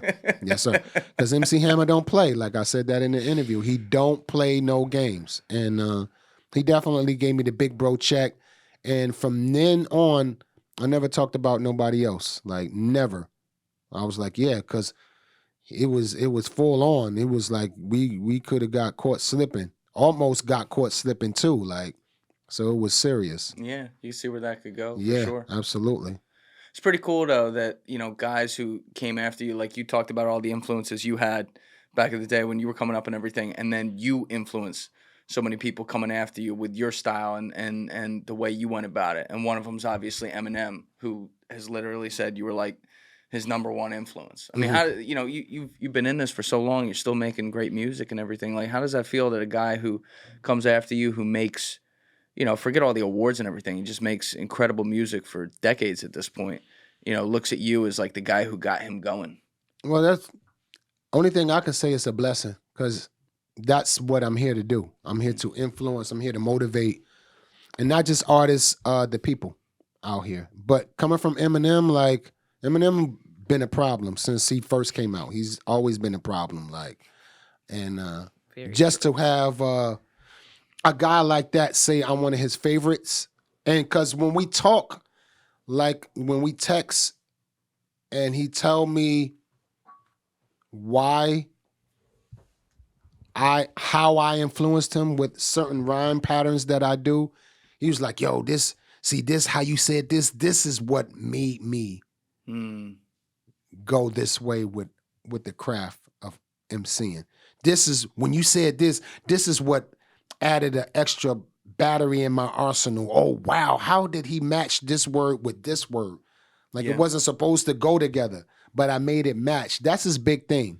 And I understood because listening to him, I picked up a lot of things like, oh, wow, okay, I can flip this like, okay, yeah, I see how his pattern going. Okay, wow, all right, I never thought of going that way. So we inspire each other. Another person like Ludacris too, he give me my flowers too. Like, yo, you the reason why I do this. So shout out to Ludacris too. He tells me that all the time when I talk to him. And I can hear it, you know, in the vocals. Honestly, hearing those two giving me the flowers that I inspired them, I'm just doing the domino effect of what EPMD done for me. And for me to be able to say that with two artists that I inspired that became very successful. It wasn't like I inspired them and they were duds. Like, oh wow, they ain't do shit. Like they became very successful. Yes. So it feels good. Yeah. Got some Grammys, movies, and stuff. So I'm like, yeah, okay, I'm behind that. Yeah, I got a little influence in there. So Fuck yeah. Yeah. But you also like, and I think this is what people respect about you so much. I was talking with Safita about this right before you got here, but like, you never switched up at all. Like you stayed the same guy, and Safita was saying this too, like since the beginning. And you know, there's no better pop culture example of that than the Cribs episode, because that show, everyone just wanted to fake put on and stuff. And this is pre-Instagram era, pre all that, where everyone's faking fucking everything. But, you know, MTV comes to you and they're like, oh, can we give you a fake house or something? And you're like, fuck that, you're coming to my place. And it turns into like the most popular episode, maybe besides 50 Cent's. Right. 50 Cent did one that was crappy? No. It was the total opposite. But his was like famous. I think it was 50 Cent. His was famous because it was like this fucking 55,000 square foot house. Oh yeah. He had a big, and I believe that was his too. Like he don't play with showing fake shit. Yeah. Here's the thing. I knew I couldn't beat 50 Cent in having a house. So it's like my whole motto of how I stay relevant all this time was, when everyone went left, I go right. When everybody go left, I go right. When everybody go right, I go left. So going against the grain was my motto of survival. My neighborhood wouldn't have believed I had a house like that. And then I saw all the MTV Cribs that was going on. I was like, yo, like the house is too clean. Like, yo, serious. It's like it was boring. It was the same old look. Yeah, it's the same old. Here's my fifth walk-in closet. Yeah, exactly. Yeah. Refrigerator, everything is nice and neat. It was boring. And I was like, what if somebody just really brought them to the house? And that was just my MO. Now, but mind you, I didn't know it was going to blow like that. I just was like, you know what? Let me do something different.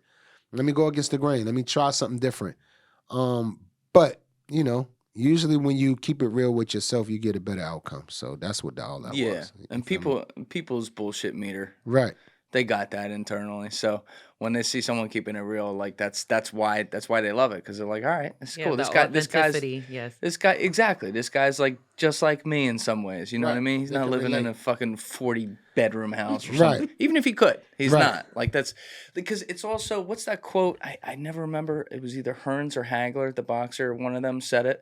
They're like, it's real hard to train when you're sleeping in silk pajamas or whatever. Whereas like when you're on the come up and you're like, I gotta figure this the fuck out, like that hunger is grit. there. Right. So if you surround yourself with too much of that, like opulence, even if you could have it, you know, sometimes it changes up the motivation a little bit. You Absolutely. Even if I had that kind of money, I wouldn't buy no big ass house like that. Right. Like I'm too afraid to live in a big ass house. Like I'm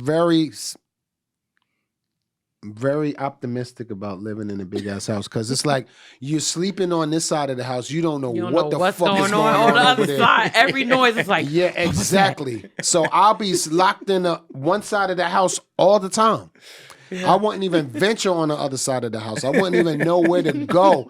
I'll be afraid to walk downstairs. Well, I have the lights on. West Wing. What's that on the east? I have the lights on all the time. I would be wasting energy just so I can be comfortable in there. Like living in a big ass house, like not knowing who's coming through the basement. who's coming through the other side of, you don't know none of that when you're living in a big crib. Yeah. So, yeah. Yeah, it's like you could drop a pebble on the other side of the house Right. and it like reverberates. Yeah. What was that? What the fuck Like was that? literally. Calling 911 for no reason. Right. I heard a noise. Do you know what it is? I don't. Right. That's why I'm calling you. Oh my Right. God. What do you think? What do you think of where rap's at today? Like, it's obviously changed up so much. Business. It's a lot of business. Business. It's more business, which is good because the dollar sign done grew in rap since I came in. Like, in our era, like we was in the $100,000 era, just a million era. Like we was in just starting off with the millions in our era. Now, people throw millions out at the strip club, damn near. It's like it really progressed far as the income that grew from the 90s. It grew tremendously far as the income because they got more outlets now. Yeah. They got iTunes, they got all these outlets you can buy the music. Streaming sucks. I'm not gonna lie. Streaming, that part sucks. I don't know what the hell is going on with that, how that came in the game, because that just started effing everybody money up. Everybody. But it opened up other doors for you to survive financially through hip hop. It's not just one channel. You can do this. You can sell clothes while you're selling your music from one platform. So it became more of a business. So sometimes the art of it disappears, and you're just making music just to open up a door to sell your merch. I know artists who just do music just to sell other things. Like, I don't really care about the music. I'm just drop this song because I'm selling the hat and the T-shirt to this that matches with the song, and a whole bunch of other things. Merch comes with it with this song. So it's not just about the song and the craft of the song. It's I got this T-shirt, I got the merch, I got this YouTube live I'm about to doing this song to create my money through YouTube. So it's so many avenues you can, progress financially through hip hop if you know how to use them right and you got the right team around you. Back in the day, it was a couple of channels. That's it. Moms and pop stores, record stores, and that's it. One focus too. That's it. One focus. Yep. Yeah. And it seems like, there are a lot more people who do get pushed into the trap of making what they think commercial is. I mean, I've seen some of it because, like, there's some rap now that's good, but then there's other stuff where I'm like, I don't know if this is good. Like, some of the mumble rap stuff, I'm like, I don't know that that's more just like they're being pushed at in the studio for whatever reason, I don't know, and it's making money, and now they're making that music, whereas these guys might actually be good at what they do, but we're never going to know that, Right. It's interesting times. Mumble rap. Actually, that's a style. It's that what I found out, that is a style. That is a style. Them getting on stage, not saying a record, lip syncing over the songs. A lot of new artists do that. And I was inquiring, like, why do they say that's a style. That's done deliberately. Yeah. It's done because lot of new artists do it. Some artists don't get me wrong, but a lot of new artists do it. They lip sync over the record, and that's a style. Mumbling a little bit, not really saying that is a style. That is a style. And if you listen to some of the records that you think is mumbling, you find out like, wow, okay, that is a style they're doing to resonate with their audience. Because I hear a lot of records, I'd be like, yo, what the fuck is he saying in that part? And I was like, yo, you know what? There's a style. That is a certain style that they're doing. So I can't knock it. If it works for them, it works for them. Yeah. Only thing I know is that the 90s era and even the 80s era of artists, we still got jobs because of that. Feel me? Mm-hmm. Like, a lot of people are like, well, we're not too much of a fan of that style. Right. So let's go get these guys that know how to put on when they do a show, and let's go hire them. Yeah, let's bring the 90s back. And I swear, like, we went through a time in the mid 2000s or whatever where things got very slow for 90s artists. I'm not gonna lie. It got to a point where we had to go overseas. Like, you know what? Let's let this shit calm down for a minute and go overseas and go get this money. Now, overseas is one of the best audience you can supply. Yes, for hip hop. Yeah, absolutely. they're the best audience you can supply. Still to this day. Anywhere specifically? All over. Germany, Paris, Italy, it don't matter. Switzerland, Europe. France. Yeah, they just love hip hop. They'll bring out 5,000 people for a breakdance contest. Wow. Yeah, hip hop is heavy. Yeah, over they still very tuned into hip hop, very heavy, and the audience and the fans come out. They show out. So we go over there until this dies down, and then we come back, and then COVID hit, and once COVID hit, like in the 2020 or something like that. 2020. 2020. For some reason, a big change started coming about. Like, people wanted to start hearing, like, yo, you know what? Yeah, let's hit some 90s. Let's get some 90s artists back in. And now we're just as equal as the new artists in doing shows. Like, matter of fact, we're kind of like almost above a lot of new artists, because a lot of new artists, sometimes their numbers are fabricated. Oh, sometimes. Yeah, A lot of times. A lot of times, exactly. Yeah. Their numbers are fabricated, so they're not bringing in that target audience that you see on their IG. Like, they got 20 million followers, yeah. No, but the then fuck you again, don't. and they get in the concert and they got like maybe 4,000 people in there. Yep. And I seen a lot of that happen, and I'm like, oh, okay, so the cover unveils now. So now they really got to put in work. Now they got to work. Yeah. They got to work like we do. That's the thing. Like, you couldn't fake it when you were coming up. Like, you either sold it as physical, you either Right. sold it or Yeah. you didn't. You and didn't. now Numbers everyone's did not lie. and it's not just music either. People fake it everywhere. Right. I mean, I see and the thing is, I feel like a lot of people can spot it pretty well now, because you're like, wait a minute. Mm-hmm. 20 million followers. And then you look at the comments, Yeah. and it's like two comments, two 7 comments. likes. You're like, Mm-hmm. come on now. Exactly. They got 2 million, 45 million followers, and they got and like no engagement. They got 9,000 likes, Yeah. 2,000 likes.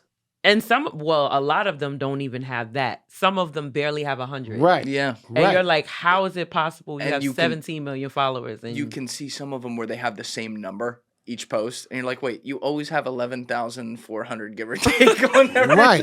You're like, man, that's the most organized audience I've ever seen. And Right. then you go through it and you're like, okay, this is definitely, because it's better to build it organically. I always say we live in this microwave generation where they want everything quick, fast, and easy. Yes. So no one really wants to take the time to build something. When you build it organically and you have that following, no matter what you do, they're going to support it. No I matter like what that. it is. I'm gonna use that microwave generation. Like That's spot on. Like it literally is. And then when they start going back and discovering, what I'm enjoying now is watching the discovery. Like watching people go and do reactions to his music, Yes. go and do reactions to, Mev, Tribe Called Quest, EPMD, like all Yep. of these different groups that people are like, yo, I didn't know 90s music was that fire. Or they'll hear something and they're like, wait, somebody sampled that. So now they start digging for samples and then they start discovering older music. So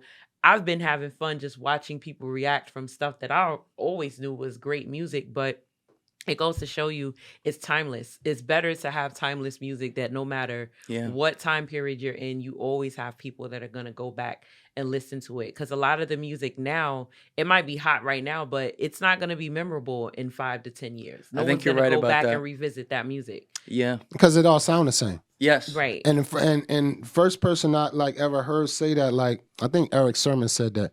He was like, a lot of this music is microwavable. It's just hot for a second and then it's not. And when he said that, I was like, he's right, because if you want to make, I tell artists, you want to gain a cult. And when you have microwave music, you're gonna get fans that's only with you for that record. But soon as you're down and out, for the next one, they're not on you. They're on to the next artist. So it's like you want to gain a cult following. Like REDMF, we got a cult, right?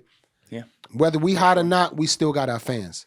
Like we could go on a big tour and have the worst album out and still go pack an audience because we got a cult following. We don't have a microwave following. They're not moving from Red and Meth if we not hot to the next duo. They rock with us, so we have a cult. So that's what artists need to focus on, having a cult following instead of fans that's only with you for a second and then moving to the next one. So that's why we still relevant to this day. Like, bro, like facts, like we can literally say, yo, we want to do a tour right now and we have like a 40-day tour done in a week because the respect we gave the promoters, the fans we gave a show. The promoters know when they book a Red MF show or Red MF solo show, they know they're going to get their money's worth. They know they're going to bring in the fans. We're going to bring in the fans, and they know they're going to get a good show, and they're going to get their money back. So you want to build a cult following, not no microwave as fans that's only with you for a minute and making this microwave as music that's just. But you know what? Even that's even microwave and music is even a style. Believe me, I asked. It's like, why do all the music sound the same? Why everything is like a 1, 2, 3, 4, boom, boom, boom, boom, boom, boom. I did an experiment. I actually worked at a festival. My boy Josh Gannett. Shout out to my boy Josh Gannett. I was working the festivals with him on the island right here in New York. What's that? Roosevelt Island? Roosevelt Island. Oh, yeah. I worked with him on a couple of festivals. And Governor's Ball or whatever? Yeah, Governor's Ball. I worked a couple of shout out to the Governor's Ball crew for letting me on, right? And this is what I was doing. I was driving a cart around, driving the artist to the stage, but I had my mask on. Oh, so they didn't even know who I was. Until you start talking. And I wasn't even talking that much, but I did that to get the feeling of what they're doing. And a lot of artists, some of the artists, they keep the crowd going. They know what to do. Like some of the Atlanta artists, but a lot of artists that I seen perform, it was just all the same move. It was just that initial, all right, y'all ready? 1, 2, 3, 4, boom, boom, boom, boom, boom. And then everybody bouncing. You see everybody bouncing the whole, and then the bounce dies and it dies down and it dies down.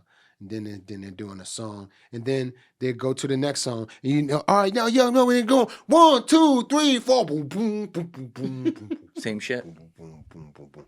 Yeah, it's the same movement. It's the same energy. So it actually taught me a lesson. Like, wow, okay, they don't have the songs that you throw on, and you're gonna be rocking, you're gonna be moving, you're gonna get a groove to it, you want to dance. It's like a 1, 2, 3 bounce.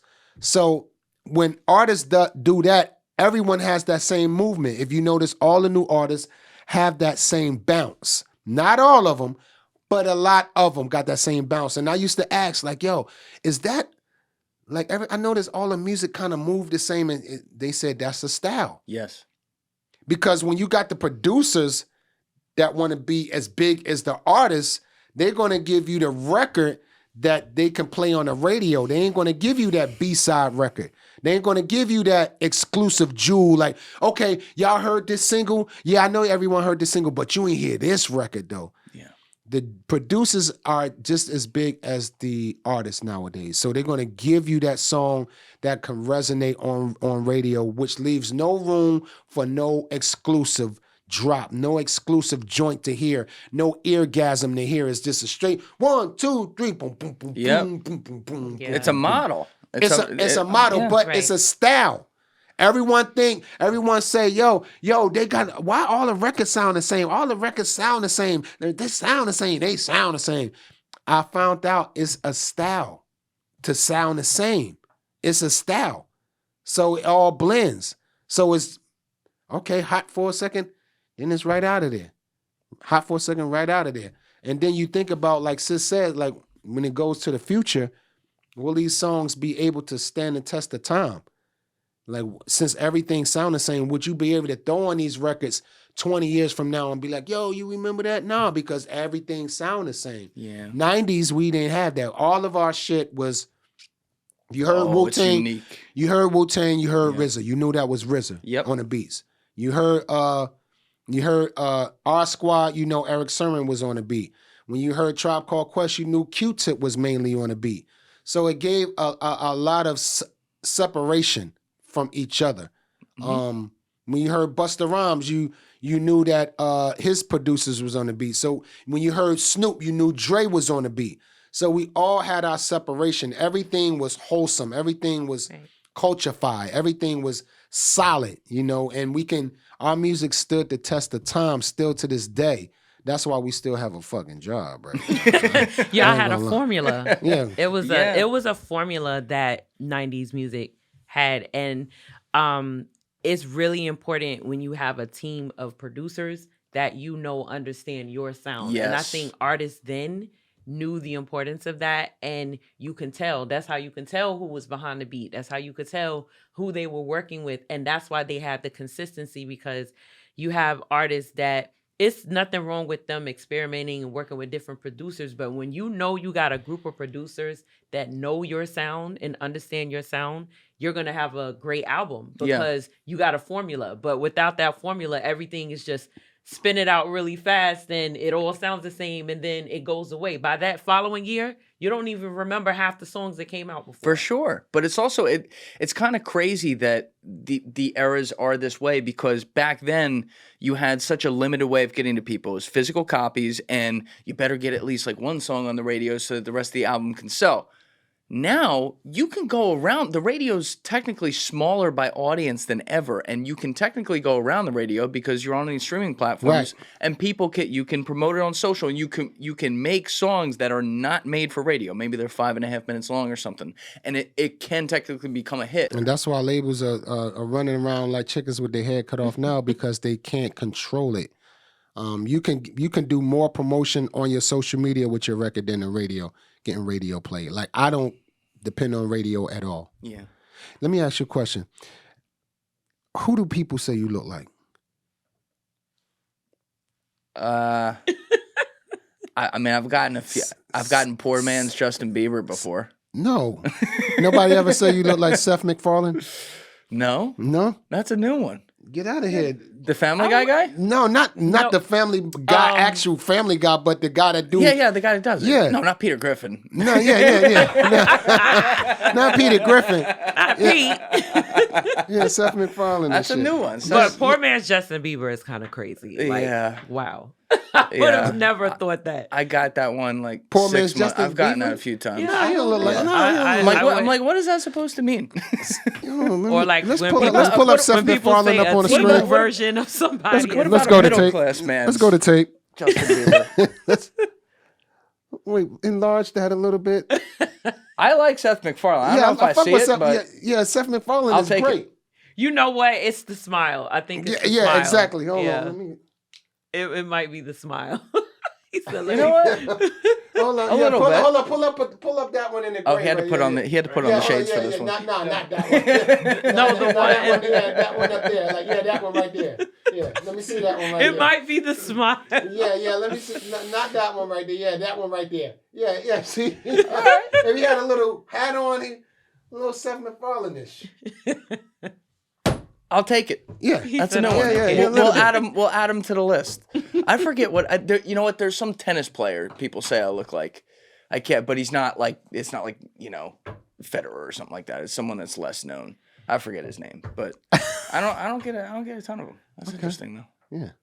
Yeah, but you had actually brought up the fact that people started listening in COVID and they were going back and listening to your music. Mm-hmm. But what's crazy is it was also. Like, people went back and they were watching The Sopranos because they never watched that. Or they were going back and they were watching old movies from the 90s and being like, oh, my God, this stuff's the shit. There was something about, the pandemic which sucked that at least, like, there was a silver lining of people having time to go find shit that was great that maybe, the cool kids weren't talking about in school. Which is kind of cool because I'm sure it you have your cult following that you've had forever, but now you have like younger fans too. They're like, oh my God. And now they're a part of that following too. And you might have never gotten that without the pandemic. Right. Honestly, like a lot of people, album got a lot of burn during that pandemic because there wasn't shit to do. So a lot of the music industry went up as far as downloading and streaming at that time because couldn't go out and do anything. It wasn't no really clubs jumping or moving at the time. So yeah, a lot of music went up. A lot of music went up. That's when they started doing the verses too. I was just about to say The what? The verses. The verses. Do you remember when Timbaland and Swiss was doing the verses where they would put two artists against each other, and it's basically a battle of the catalogs? So him and Meth did one. This, no. Oh wow, really? No, I didn't see That was this. like the biggest thing. I was cooking this thing up right going, here. Okay, because that was like the biggest thing going on during the pandemic. They No had shit. Jill Scott and Erykah Badu did one, Monica and Brandy. And they're both in there together, and they're playing the Yeah, and they're discography playing- back Yeah, and you can forth. pull it up. It's on Yeah, the verses. But they It's on were the the verses first to app. perform. Him and Meth, they actually gave people a show. Like, y'all performed your music. Whoa. I don't remember anybody doing that before y'all. That actually, like, Performed. yeah, at the Verses. Yeah, I know, but I think it was I somebody. don't remember somebody else doing that. I guess y'all stand out more than anybody else if they did. But Is this it? Yeah, that's Yeah, that that's was our verses. So Yep, that was their they'll Verses. build a stage and we our verses we ain't have no Oh, I audience. did see Yeah. this. I remember the Triller thing. I didn't really watch this stuff, but I saw stuff like this. Right. Yeah. So were, like, a clips on gang of TikTok. groups did that. A gang of groups did it. They'll play their song and sometimes they'll rap it, sometimes they won't. But that went on during the pandemic. And Yeah. actually, all the music went up, like far as on iTunes and downloading and Yeah. streaming I'll bet. because of this. And the prices went up too, far as booking us for a show. Yeah, That helps. everybody prices went up. Yeah, that. You and Meth get to hang out a lot these days still? Hell no. No? No. We do shows and we come back home. I don't hang out with a lot of rappers at all. I hang Why out not? with.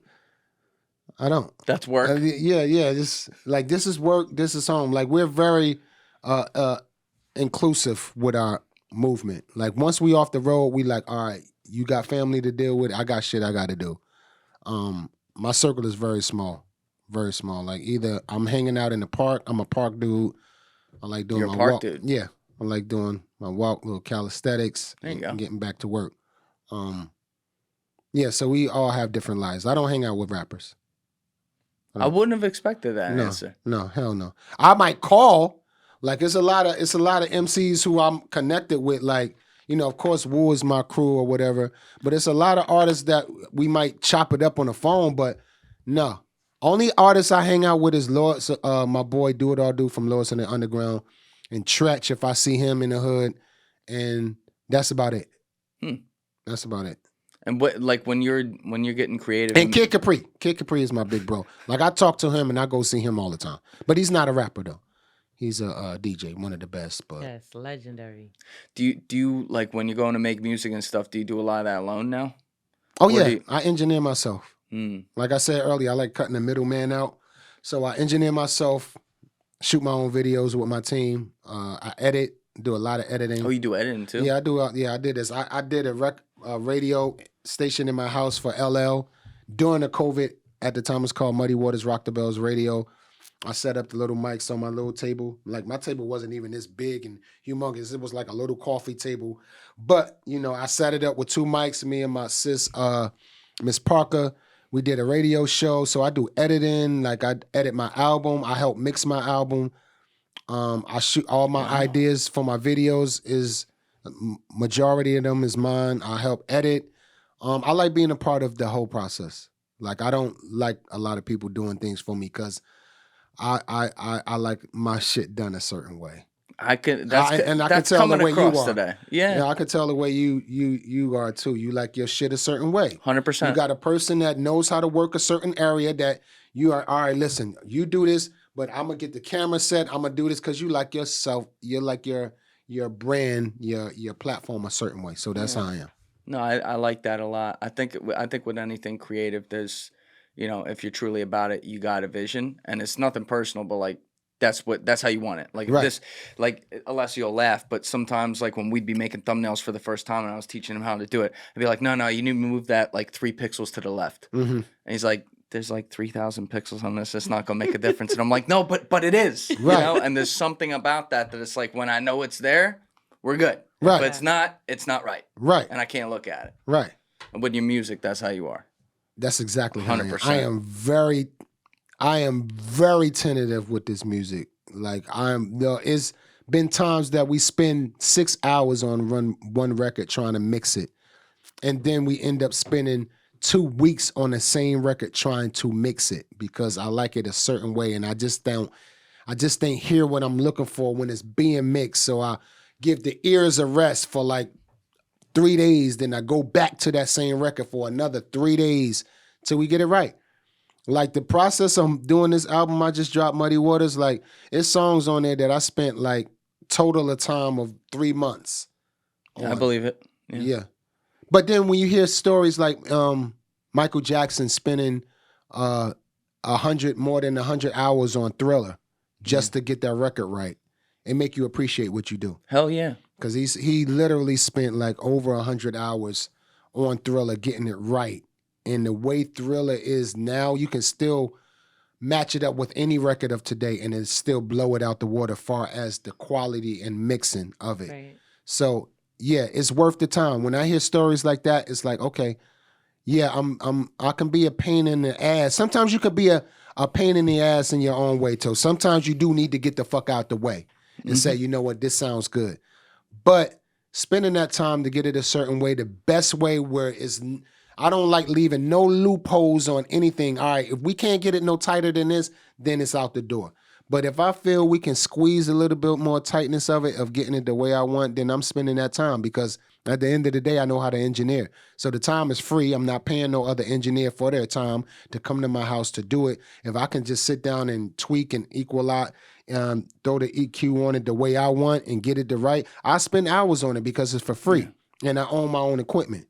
So it's $0 I'm spending. You feel me? So yeah, I try to match that up. Now, if I was spending money, then my thought process may be a little different. Like, all right, I'm spending too much money for this guy to come over every day and sit 9 hours and I'm paying him about an hour. So the process may be a little different. But that's why I encourage artists to get your own equipment, you know, get your own setup and record yourself. You get a better outcome.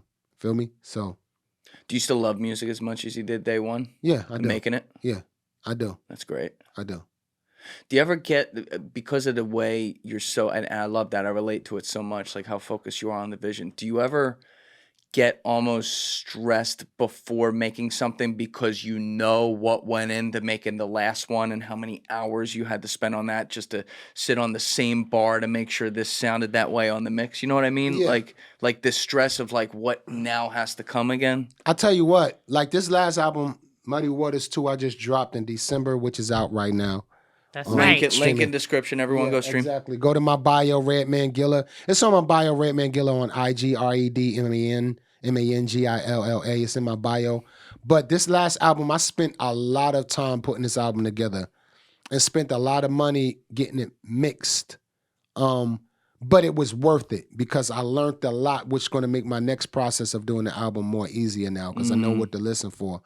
I didn't know how amateur I was until this album. Like I know how to run my own studio. I know how to, well, I don't know how to run it fully because I still call my boy Josh over to hook up some equipment. I don't know how to hook it up the right way.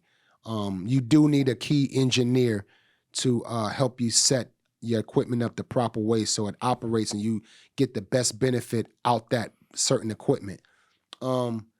But it wasn't until this album where I was like, damn, my ears are amateur as hell. And I've been surviving for 30 years. And I didn't know how amateur my ears was to listen for compression, to listen for volume, to listen for... I just started learning to pan the last 4 years of my life. The last 4 years, before that, I didn't think panning was necessary. Like moving it left to right? Yeah. I didn't think panning was necessary. I hated panning because it took something away from the song. Now I understand why people pan in their record. Pan a sound over here, pan another sound over here. It makes the song bigger. Yes. Yeah, it makes it fuller. That's a great way to put it. Everything was right down the middle for me. I was like, nah, I don't hear that. Yo, it sounds different. Yo, I don't like that, man. Yo, put it back in the middle. And then I got into panning and I was like, oh, okay, well, we got to start the album all over with mixing again. Let's break down all the songs and let's pan these songs out now. So yeah, I just started learning to pan like 4 or 5 years ago. So I didn't know how amateur my ears were until you really spend time in the craft and wanting to learn. So now my ears are very high tuned, if you will. Veteran ears. I got veteran ears. I still got a lot to learn, but I am a guy that can hear a half a dB. Mm. Like other engineers or other people, they be like, I don't even know if you did anything. Like they would have to hear a sound turned up 2 to 3 dBs to really know it's doing anything. Me, I can hear a point of a dB. Like that's really like a caterpillar ball hair of an inch. Like Very small. very small, but I can hear that. And that 1 point makes a difference because I love editing. You know what I found out too? Like I did a crash course at NYFA out there in Cali. Okay. NYFA? What New York Film Academy? Oh, and it was out in California? Yeah. New York Film Academy. It's one in California, right? I was out there staying with family and I did a crash course because I wanted to learn more about the camera and editing, right? So I did an edit course and what I found out, which gave me more confidence, like the movie Jaws, right? You seen Jaws, sis? Of course. All right. So the movie Jaws, right? There was an argument on the set of the movie Jaws about showing the shark an extra second longer than it should be. Yeah. That was the biggest argument on that set. If you watch Jaws the movie, you don't see the shark until like half of the movie or almost close to the end. You only see him and the tail. But it wasn't until like the middle or close to the end you start seeing a shark. Now that was a big argument on set with the editing crew.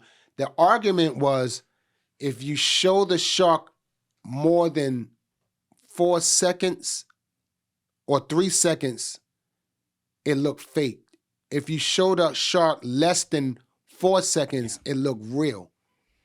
And the teacher was like, that was a humongous argument on the Jaws film of that edit. And I was like, wow, okay, so I am on point because a second can make something 100%. too long. 100%. And a second can make something right there on what you need, where you need it to be to keep the audience attracted. Because we're dealing with an audience nowadays with a short attention span. So you got to get in and kick them in the balls. You got to hook them quick. You got to get them, hook them on a fish, and then club them. You got to club them across the head while you got them hooked. But it also makes storytelling hard too. Like with people trying to make movies now that are actually like real works of art. It's like, yeah, you got to club them at the beginning and then they want to try to let the movie breathe. And some people may be like, oh, they're clicking right off because they're used to TikTok. Right. Where it's like, I get everything inside of 1 minute, so give it to me right now. But at the same time, like the thing that gives me hope is you see like a lot of TV shows having more success than ever, and yet these could be played out 8 to 12 episode seasons where it's like 8 hours of content and people stay with it and they sit with it. So it's kind of weird. It's like, I think I heard Bill Maher say this once, we either have like a 10-second attention span or like a 3-hour attention span. There's nothing in the middle. But the way that you get people in is the first 10 seconds better be fucking good, regardless of which one it is. I like Bill Maher too. Yeah. Bill Maher's great. Bill Maher is he's become the voice of reason on a lot of things. Yeah. Which I like a lot, right? Yeah. Crazy times we're living in. But anyway, so you also we have Safita here as well because you are both actively involved in a movement that was you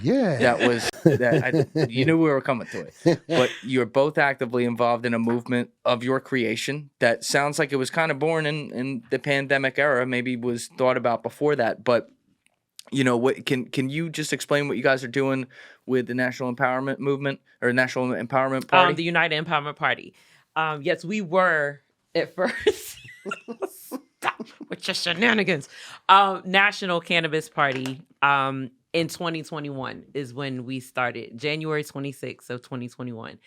In fact, that VERZUZ was when he dropped the announcement of the party, and it just took off from there. Like, we were flying by the seat of our pants. We had no idea what it was to build out a party and grow a movement, but we both understood and agreed that grassroots is like there's an essence and an art behind it, and we felt like that was becoming really lost. Yeah. And a lot of people were tired of what was going on. We're literally like a year into the pandemic.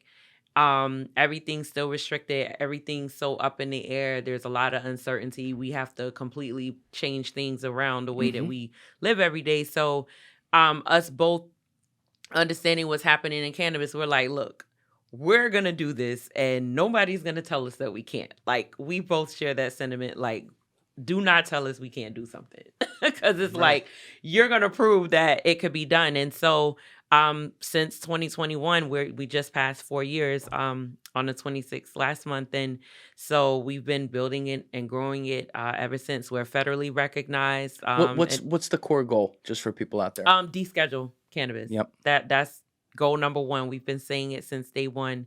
And since we're the only federally registered and recognized political party that focuses specifically on cannabis policy and legislation, it makes us really unique. But we also understand that cannabis is going to be the key that will give us the leverage we need to change politics as usual. So being that bridge and that liaison between both parties, and making sure that candidates are put into office that not only understand the plant, but are truly here for the people, because we don't really see elected officials focusing on how they can really empower people and communities. They don't do that? That's news. I thought that's their job. Well, it's supposed to be it is their job, but we're not seeing that happen. We're seeing a lot of self-interest and a lot of, greed and corruption, and people are tired of it. So we were like, let's build this party. Let's become the umbrella that everybody can come together under, and really push things forward for the best of people and the communities that they live in, because we're not seeing that happen. So the goal is to work with anyone, regardless of political affiliation, who will take this issue seriously, with the primary goal to be descheduling it. Now, for people out there who are unfamiliar with some of, let's say, the very ass-backwards old school mandates that still exist within our government, can you explain the scheduling system and why weed is still like at the top of the chart here for some reason? Yes. Cannabis is still a Schedule I controlled substance. So if you think about cocaine and crack and heroin, that is the same level that cannabis is scheduled under. And all Schedule I drugs are considered having zero medical benefit, which we know is not true. So by their own definition and classification, it goes against everything of what they establish as what a Schedule I is. So it doesn't belong there. We have a whole medical market that started first when it came to cannabis legalization. So for it to still be a Schedule I doesn't make any sense. It doesn't define what a Schedule I drug is. And now there's talks about it being rescheduled, which doesn't federally legalize it or federally decriminalize it either. So there's discussions about rescheduling it to a Schedule III, but all Schedule III drugs still have to be prescribed by a doctor, and then it has to be dispensed by a pharmacist. So you would have to go to a pharmacy to get it. So we could be looking at, weed in a pill or something like that. Yeah, which obviously, seeing how the last few years have gone, that's putting people's tentacles up of trust with putting it in the pharma system. Because also, and you and I were talking about this at the event last month, like, you look at all the alcohol companies, they're the ones who have been already buying up all the weed fields essentially ahead of any decriminalization that would happen. So you're already seeing like the oligopoly, like trying to get to work on this and take away, like, just, all right, give it to the people, let it be the same thing. In this case, in a different context, it's like alcohol. People can make their own decisions responsibly, not have to deal with the middleman here, which is going to be hand in hand with the people paying the government. Right. Yeah. Yeah. So it's important for people to be educated. So that's like our biggest goal, is to make sure people are educated and to destigmatize cannabis, because it is medicine. At the end of the day, even being separated in two separate markets, with it being adult use or recreational or medical, it's all medicine. Yes. You're going to get the same effect. You just have one that's taxed higher than the other. That's the only difference between adult use and medical, is that you can heavily tax one more than the other. And it really just makes it almost impossible for people to get equal access to the plant and get what they need without, the greed and all that coming into play, because then it's no longer about the efficacy of the product. It's just about what makes money. And that's the worst thing for a patient. Yeah, and there's also all different types of use cases in the way that this is used. I mean, you told me the story of your daughter too, which blew my mind. Would you mind sharing that with people? Because I did not even realize that this was a thing, and it was like the most serious type situation that you were able to, help treat her with. Yeah, so my daughter will be 7 this month, on the 27th, thank God. And my daughter was, long story short, she was born with hypoplastic left heart syndrome. So the left side of her heart did not fully develop. I found out when I was 7 months pregnant, and it went from finding out I was having a girl, which was the first, and then going from that to, okay, your daughter has one of the worst heart conditions out of all other congenital heart defects, and she will need open heart surgery right after she's born. Right away. Right away. So on a scale of 1 to 10, the cardiologist told us that hers was a 9. So she had HLHS, and she had mitral valve atresia and ventricular septal defect, or VSD, which is basically a hole in the heart as well. Whoa. So she was dealing with multiple things in the structure of her heart. And she got her first open heart surgery when she was 3 days old. And then when she went for her second at 5 months, they found she was in early heart failure, and she ended up having to get a full heart transplant. At 5 months old? At 5 months old. See, and I'm very uneducated on this, but I was telling you off camera, I didn't even know that was a thing. Yes. That they will do transplants that early in life. Yeah. And I can't even fathom or imagine as a mother what this must feel like. I mean, you were 7 months pregnant when you were told about about what was coming? Yes. Like, what's that? That's got to be like the most helpless feeling ever. Your daughter's not even here yet. It is. And then think about the mothers where it's not detected. There are some children that are born with a serious heart condition, and they don't know until after the baby is born. And that baby can actually go home. And now that baby's blue, or they're not breathing, and they didn't realize that child had an issue. So knowing early was better for me, because I had the opportunity to be induced and go through the process. And it's extremely terrifying trying to navigate that in a healthcare system that is not very kind to women who look like me. That's just the reality in this country when it comes to maternal health care. And I just knew I had to figure something out. And I started doing research about like ways that cannabis could help her, and found that cannabis helps reduce the likelihood of organ rejection. And that study was done at the University of South Carolina. And then I just started digging for information and figuring out what I could do and how I could fly under the radar, and ended up giving her CBD and CBG. And this year is 4.5 years since I have been giving her cannabis. And so, yeah. How do you give it to her? Like a tincture? Form. Yeah, tincture form. And it's helped her developmentally. She's been doing amazing. She has a great appetite, which is something that's really challenging for cardiac kids. And just the commonality of it there, that is the most common birth defect is congenital heart disease. And there's not enough research dollars to figure out where it comes from, how to prevent it. And more children die from CHD than every pediatric cancer combined. Yet there's little research. Now you live in New York. Yes. So I get confused with the states and everything, but what you're doing, how do you, to get the tincture, can you do this over the counter right now? Are there hoops you got to jump through? You have to get it directly from someone. I have been getting mine from Humboldt County, California. There's a family that had been helping me, and they heard her story, and they said, "Where are you getting her tinctures?" It's like, she won't ever have to worry about medicine again. We'll send it to her, and it's expensive. It's for what she has to take. It's not cheap. And Lost Coast Wellness, Jared and Effie, shout out to them. They have been very good to me and my family in providing that for her, because I don't know what I I would do or what I would have done if I didn't figure it out. I'm sorry. No, it's okay. Please. So it what we're doing is bigger than what people understand. And as a mom going through that and almost losing my child, I don't want any other mother to go through that. I don't. And I wish these lawmakers would understand. Like, why do we have to go through all of these hoops and hurdles to do something about this? Just deschedule it. Like it's simple, and we keep getting this promise and nothing is happening.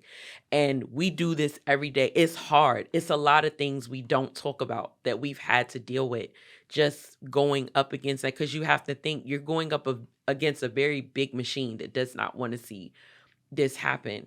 And that's why we're here. And for every mother that I have had to comfort, that I've had to talk to, that I've watched lose their children, it's too many. One is too many. So that's the whole mission and purpose behind us doing this, because we know so many people need it, and there are pediatric patients that need it, that should be able to get it, but there's not really much access for children to use cannabis. Anything you want to add to that, Red? Well, it's like Sis is living proof Yep. of what cannabis is about. It's a medicine, and like I think about the story all the time with Niecy and what she had to go through, and don't any mother want to go through that with their kids at all. That's why we're here for the fight. That's why we're fighting for it. It's bigger than just recreational. It's about really saving the world, and saving mothers as well that has that type of story. Yeah. Because man, that's it's it fucks with me too. Sorry.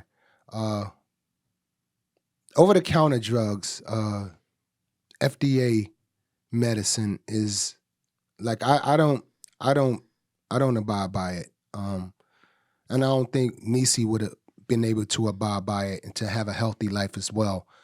And just to know that cannabis changed her life in a way that she's thriving, she's growing and having an opportunity like any other kid has just from a cannabis plant. It shows right there what it's about, what cannabis is really about. It's a medicine, like Sis said. And believe me, it's a lot of mothers out there that's going through it that don't know where to turn to. Yeah. Right. And if we don't galvanize right now as a unit, as first of all, like we always say, like the cannabis industry is like 170 million plus registered voters. Yes. All we just need to do is go under one umbrella, excuse me. We need to galvanize under one umbrella, and that's why we created the party. Feel me? Is one of its kind, but it's also to make a statement that we want to give this plant back to the people, to the people who can actually benefit from it, not financially, but health-wise. Cannabis has been known to cure cancer, but of course, like big companies, big farmers want to keep this on the low because they need to make their money, and that's just facts. But we're fighting, and we're fighting to the schedule. And the benefits from the schedule, I'm sure Sis will explain why we should deschedule and the benefits from it. It all makes sense. But if you have a story like Sis here, follow what we do. Tune into www.unitedempowermentparty.org and see the work that we're doing and be a part of the growth, be a part of the movement, so we can actually do something about the stories out here that mothers have that they don't know where to turn to. And Safita, you were saying you've spoken with other mothers whose kids have not made it, who maybe this could have helped them. Yeah. From moms who had kids that had heart conditions and other complications, mothers who had children with really aggressive forms of cancer that they were being treated for, and wanting to tell them so bad. And sometimes I would get around to doing it and they were just afraid and they didn't want to even think about going through one battle and then thinking about the potential battle of losing your kid. You know what I mean? And um, for my daughter, I knew that taking her off of medication would not, that would send off alarms. So there's certain ways you have to go about doing it. I never took her off of anything. I just started using cannabis for her. And then as she was using it, I noticed the doctors kept taking away medications from her. So she started with taking multiple medications. At one point, the most I think she was taking at one point was like 8. Jesus Christ. And then it went down to like 6 and then 1. And she's doing well now. She's doing amazing. And like, how's her body? Oh, she be wilding. Oh yeah. He wildin'. would tell you every time we're on the phone or if I FaceTime him or he FaceTimes me, she's gonna pop in that camera. And she's like, always in the camera. Uncle! And like she just starts going crazy. And he just hypes her up. Yeah, that's right. You better act like that when your uncle's on the phone. Like, and she's just so full of life. You would never think that she went through all of that. There's never a dull moment. She's always happy. Even when she was a baby in ICU going through all those things, she was the happiest kid. And the doctors used to come in and tell me, they're like, we see all these kids but when we see Kanza, like, she just lights up the room and her smile and she would still be playful. And they said it would give us the fuel we would need for the rest of the day. Cool. And I used to dress her up and put her on these ridiculous like hair bows and stuff just to make it fun for her because I didn't want her to feel like she just had to be in the hospital with a hospital gown on, just looking like sad and everything. I used to dress her up, do fun stuff with her hair, and the nurses loved it. I used to let them dress her up whenever I would step out and things like that and come back. But it's just looking at her now, there's a lot of kids that didn't make it that was transplanted around the time she was. And a lot of them don't look like her. And there's doctors that have told me, they're like, she's like the poster child for transplant. They're like, whatever you're doing is working because these other kids don't look like she does. But you know what I wanted to know is like, all right, as a mother, right? Mm-hmm. You have to make that decision on going the full cannabis route. Right. And really putting your faith into saying, you know what, this cannabis is medicine. I'm going to trust this to work. How was that decision? I mean, I knowing you, I know it wasn't a big decision, but for other mothers out there that's going through that, what advice could you give them between them having to decide to take medicine from the doctor or going the full cannabis route? That decision wasn't easy, right? It was something that you had to trust. Yeah, it wasn't easy. But I know first and foremost, I trust God. And I always say God has given us everything we need right here in this earth that we can grow, that heals our bodies naturally, that aligns with us naturally. And this is no different. So I had to make that decision and say, I don't want her to not grow up and be able to do what every other kid. They told me a lot of things that she would not be able to do. They said, from a neurological standpoint, she could have possibly had brain damage because she coded several times before she even got her heart, and they were putting her on life support before the call came for her heart. And so I knew that once she was over a certain threshold, I was going to introduce cannabis because, for one, they have to aggressively suppress their immune system with anti-rejection drugs. And when I say aggressively, I mean any little thing they get, any type of virus, any type of infection, it maximizes the potential of them getting that. Just them being in the hospital is a risk because they can get an infection or get exposed to something in the hospital. Just so I understand, Safita, because I'm not a doctor right here, right? That what you're saying is that because the body's trying to take on a new organ, the body would naturally fight back against it. But you can reject it. The only thing that helps younger people, the younger you are getting transplanted, if you're a baby, your immune system hasn't quite developed yet. So that is the one saving grace that they have. But with cannabis, because it reduces that likelihood, because it actually helps the body to receive the organ better, which was crazy when I found that out. And then, of course, it's highly anti-inflammatory. Yeah. CBG is great for the prevention of cancer as well, because anti-rejection drugs can cause cancer and cardiovascular disease as a side effect, which is crazy. But just knowing that, I knew what I needed to do for her, but I had to figure it out. I literally had to create a microdosing model for her. I had no blueprint. Have you had discussions like with doctors where it's constructive at all? Where they're like, "Oh no, this is working." I've had some conversations with doctors that weren't her medical team, but because they knew the arena of what I worked with and being in this industry, it's like they know, but they're not going to ask. But my reassurance was always them telling me, "Mom, whatever you're doing, it's working. So keep doing it." That's actually kind of helpful. That's good to hear. That's Yeah. a nice silver lining. Yeah. So it was for other moms, is back to what you were saying.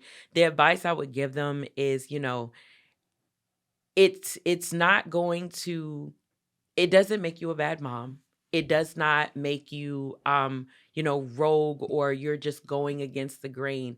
I would tell them, ask any doctor or even any elected official, if you knew that this would save your child's life, would you deny them? Right. And I know there's not one person on this planet that would say they would deny their child. You know what, though? It goes back to what we've done in society, though, which is create a stigma and like a one-size-fits-all thing with this, because there's still, you said there's 170 million people in the electorate who use cannabis in some way. Well, that support, yes. Right. Over 70% of Americans agree with completely descheduling cannabis. Right. That it shouldn't be illegal anymore. Right. And so we're not doing enough to move that ball forward. But there's still a lot of people who just think of the stigma of maybe they don't think weed's a big deal, but they're like, oh, just a regular person smoking weed. And yet, there's a million use cases here, a million different ways that the actual CBD can be beneficial that are beyond just, someone having a good time. Yeah. And I think the messaging is important. And if you guys can use the movement you're creating to get that messaging, that education, as you were saying, out to more people, maybe that can move the needle a little bit. Yeah, they got to stop following the culture of, a lot of people follow the culture of cannabis, meaning they see, artists and people, smoking and, the recreational part. They're not doing their education on the medical side of it. That's right. So they got a wrong stigma about it until they educate themselves, and that's why we're here. So what's your guys' main thing right now? Are you literally directly reaching out to potential candidates or people who are in office, and what are those conversations like at this point? They actually find us. There's candidates that have reached out and said they want to run under the party. Actually under the party, too. Yeah, under the party. So we have to get to a point where we can do that. So that's because we're nonpartisan. So we'll support a Democrat or Republican if that's the right person and they, they're doing the right thing when it comes to the people. But we do want to get to that point where we can run candidates under the party. And there are people who are literally ready to do that. Have you guys gotten any pushback behind the scenes, like people trying to not see this grow? Not really. Not really. That's good. Not really. A lot of people just is not pushback, but some of the support been iffy. It's like, you guys really got a party. Like, we're no different from the Republican or Democratic Party, and they look at that like, wow, that's okay. You guys really got a party. You guys are running, and then a lot of people are also understanding that we're not capitalizing financially from here. Everything is out the pocket, what we do. Oh, right. We have a lot of people that joined the team and left the team. People joined again and left the team, where we're down to just a few. Because it's really hard to be down with something 10 toes if you're not getting anything out of it. And where our goal is to really surround ourselves with the right people who get it. Who's really going to go out the whole way, who's going to be 10 toes down until we get it descheduled. So a lot of people are afraid. They're afraid of that journey, that challenge. They're afraid of being recognized politically You know, like I'm not gonna lie. At first, I was afraid. I was like, "Damn, I'm gonna be a part of something political." You know, in the political positions, it's scary. They they don't play. Far as getting in position, like my boy Do It All Do from Newark, New Jersey, just helping him be a councilman in our ward. It was terror. It was like, wow, they'll bury you alive for that position. Yeah. So even I was like a little bit shook, like, yo, we really going at it? But following sis and how knowledgeable she is, and I'm understanding more what it can do for everything that what descheduling can do for the cannabis industry, and being a political party to hold these politicians accountable, it makes sense. Yeah. And once you're down with something with purpose, then you get the factor of, all right, listen, all right, whether we getting paid or not, I'm down for purpose of this cannabis industry. So a lot of people are afraid. A lot of people don't understand. A lot of people want to see where it's going before it gets there. They want promises like, okay, when it gets there, I hope we get this. And we don't know where it's going to go. Only thing we know is we're in the fight, and we know we have faith that we will get cannabis descheduled. We're trying to make history. We're not here to be here financially. We're trying to make history. Is that first step though? Because like ideally you want to get it off the schedule and you want to be able to have access to where companies can't control it. But do you think we would be close to the halfway point of like getting it moved from Schedule 1 to, I don't know, like Schedule 3 or something? No. I think it's either deschedule it or leave it where it is, because a Schedule 3 would potentially be the end of the adult use market. So all the people that were able to get licenses through social equity programs and things like that in different states, they're not a doctor or a pharmacist. So how does a dispensary owner then be able to have a dispensary without having those credentials to be able to dispense and prescribe a Schedule 3 drug? It won't happen. And it'll still be, it won't be federally decriminalized. So what happens to all those prisoners? So you'll still make money. People will still make money, but people will still sit in prison. Like, I don't think that is that's crazy. Acceptable at all. So we have to just completely deschedule it. Unless he just pulled this up right here. You can see, you mentioned some of them already offhand, but you can see what it's scheduled with. It's like, what? Yeah. And also, it's crazy that mushrooms are in there. And then, like, I'm looking at Schedule 2 and I see Coke. Got meth. Coke got descheduled? I thought it was Schedule 1 at first. They got oxycodone Schedule 2 as well. Ritalin. That is fucking wild. And fentanyl is a Schedule 2 as well. Come on. Yeah, fentanyl's a Schedule 2. But mushrooms, ecstasy, and cannabis are Schedule 1. I smell a rat. And cannabis is number 1 at top of the fucking list. See that? Yeah, it's totally ridiculous. It's absolutely ridiculous, and that's why we're here. We have to do it. If we don't do something about it, we're gonna see this fall into the hands of Big Pharma and the FDA, and then that would just completely change everything. Well, now's the time, because now's the time where the most people are paying somewhat attention to this because of what we've seen over the last several years. And like you said, this can be a dual party thing. We can get Democrats and Republicans to support it. So, using your platform to do that, right, also is really cool. Absolutely. Like, I ain't see this schedule in a while. This pisses me off. Like, listen. Amphetamine is Schedule 2? Yeah. Xanax is Schedule 4. Right. And that's what everyone is on right now. And Valium. Valium is, Mm-hmm. Steroids are Schedule 3. It's crazy. It's so crazy. It's insane. Like, you look at it, and even if you know it, you see it, and it's like, your mind is blown. I know. All right. No. Here's the thing. All right, it's in Schedule 1, but you're gonna have it above heroin. Yeah. Like, Yo, come on. LSD, like ecstasy, like how? How do you put cannabis in the same? I used to do ecstasy. Now ecstasy, you could get some good ecstasy.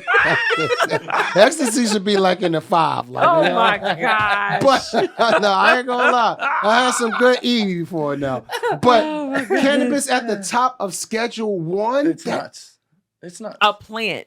A plant. Magic mushrooms is Schedule 1. Yeah, that's also psilocybin as well, which is the term for shrooms. But yeah, that's a Schedule 1 as well, and that's a plant. And by the way, those are like, I won't even talk about weed for a second. We'll just talk about psilocybin. That can heal things that would cost Big Pharma huge money. Oh, absolutely. Do you know how many Tier 1 veterans I've had in here who on the record and then some off the record told me about how their PTSD was cured with psilocybin. With psilocybin. And they had to go to these are the guys that are tip of the spear for us, right? We're supposed to care about them. They had to go to another fucking country and pay out of pocket thousands of dollars, whatever it was, tens of thousands of dollars to do it. Yeah. I'm like, this is crazy. It's because you don't have to do it repeatedly. It's not a subscription model. Right.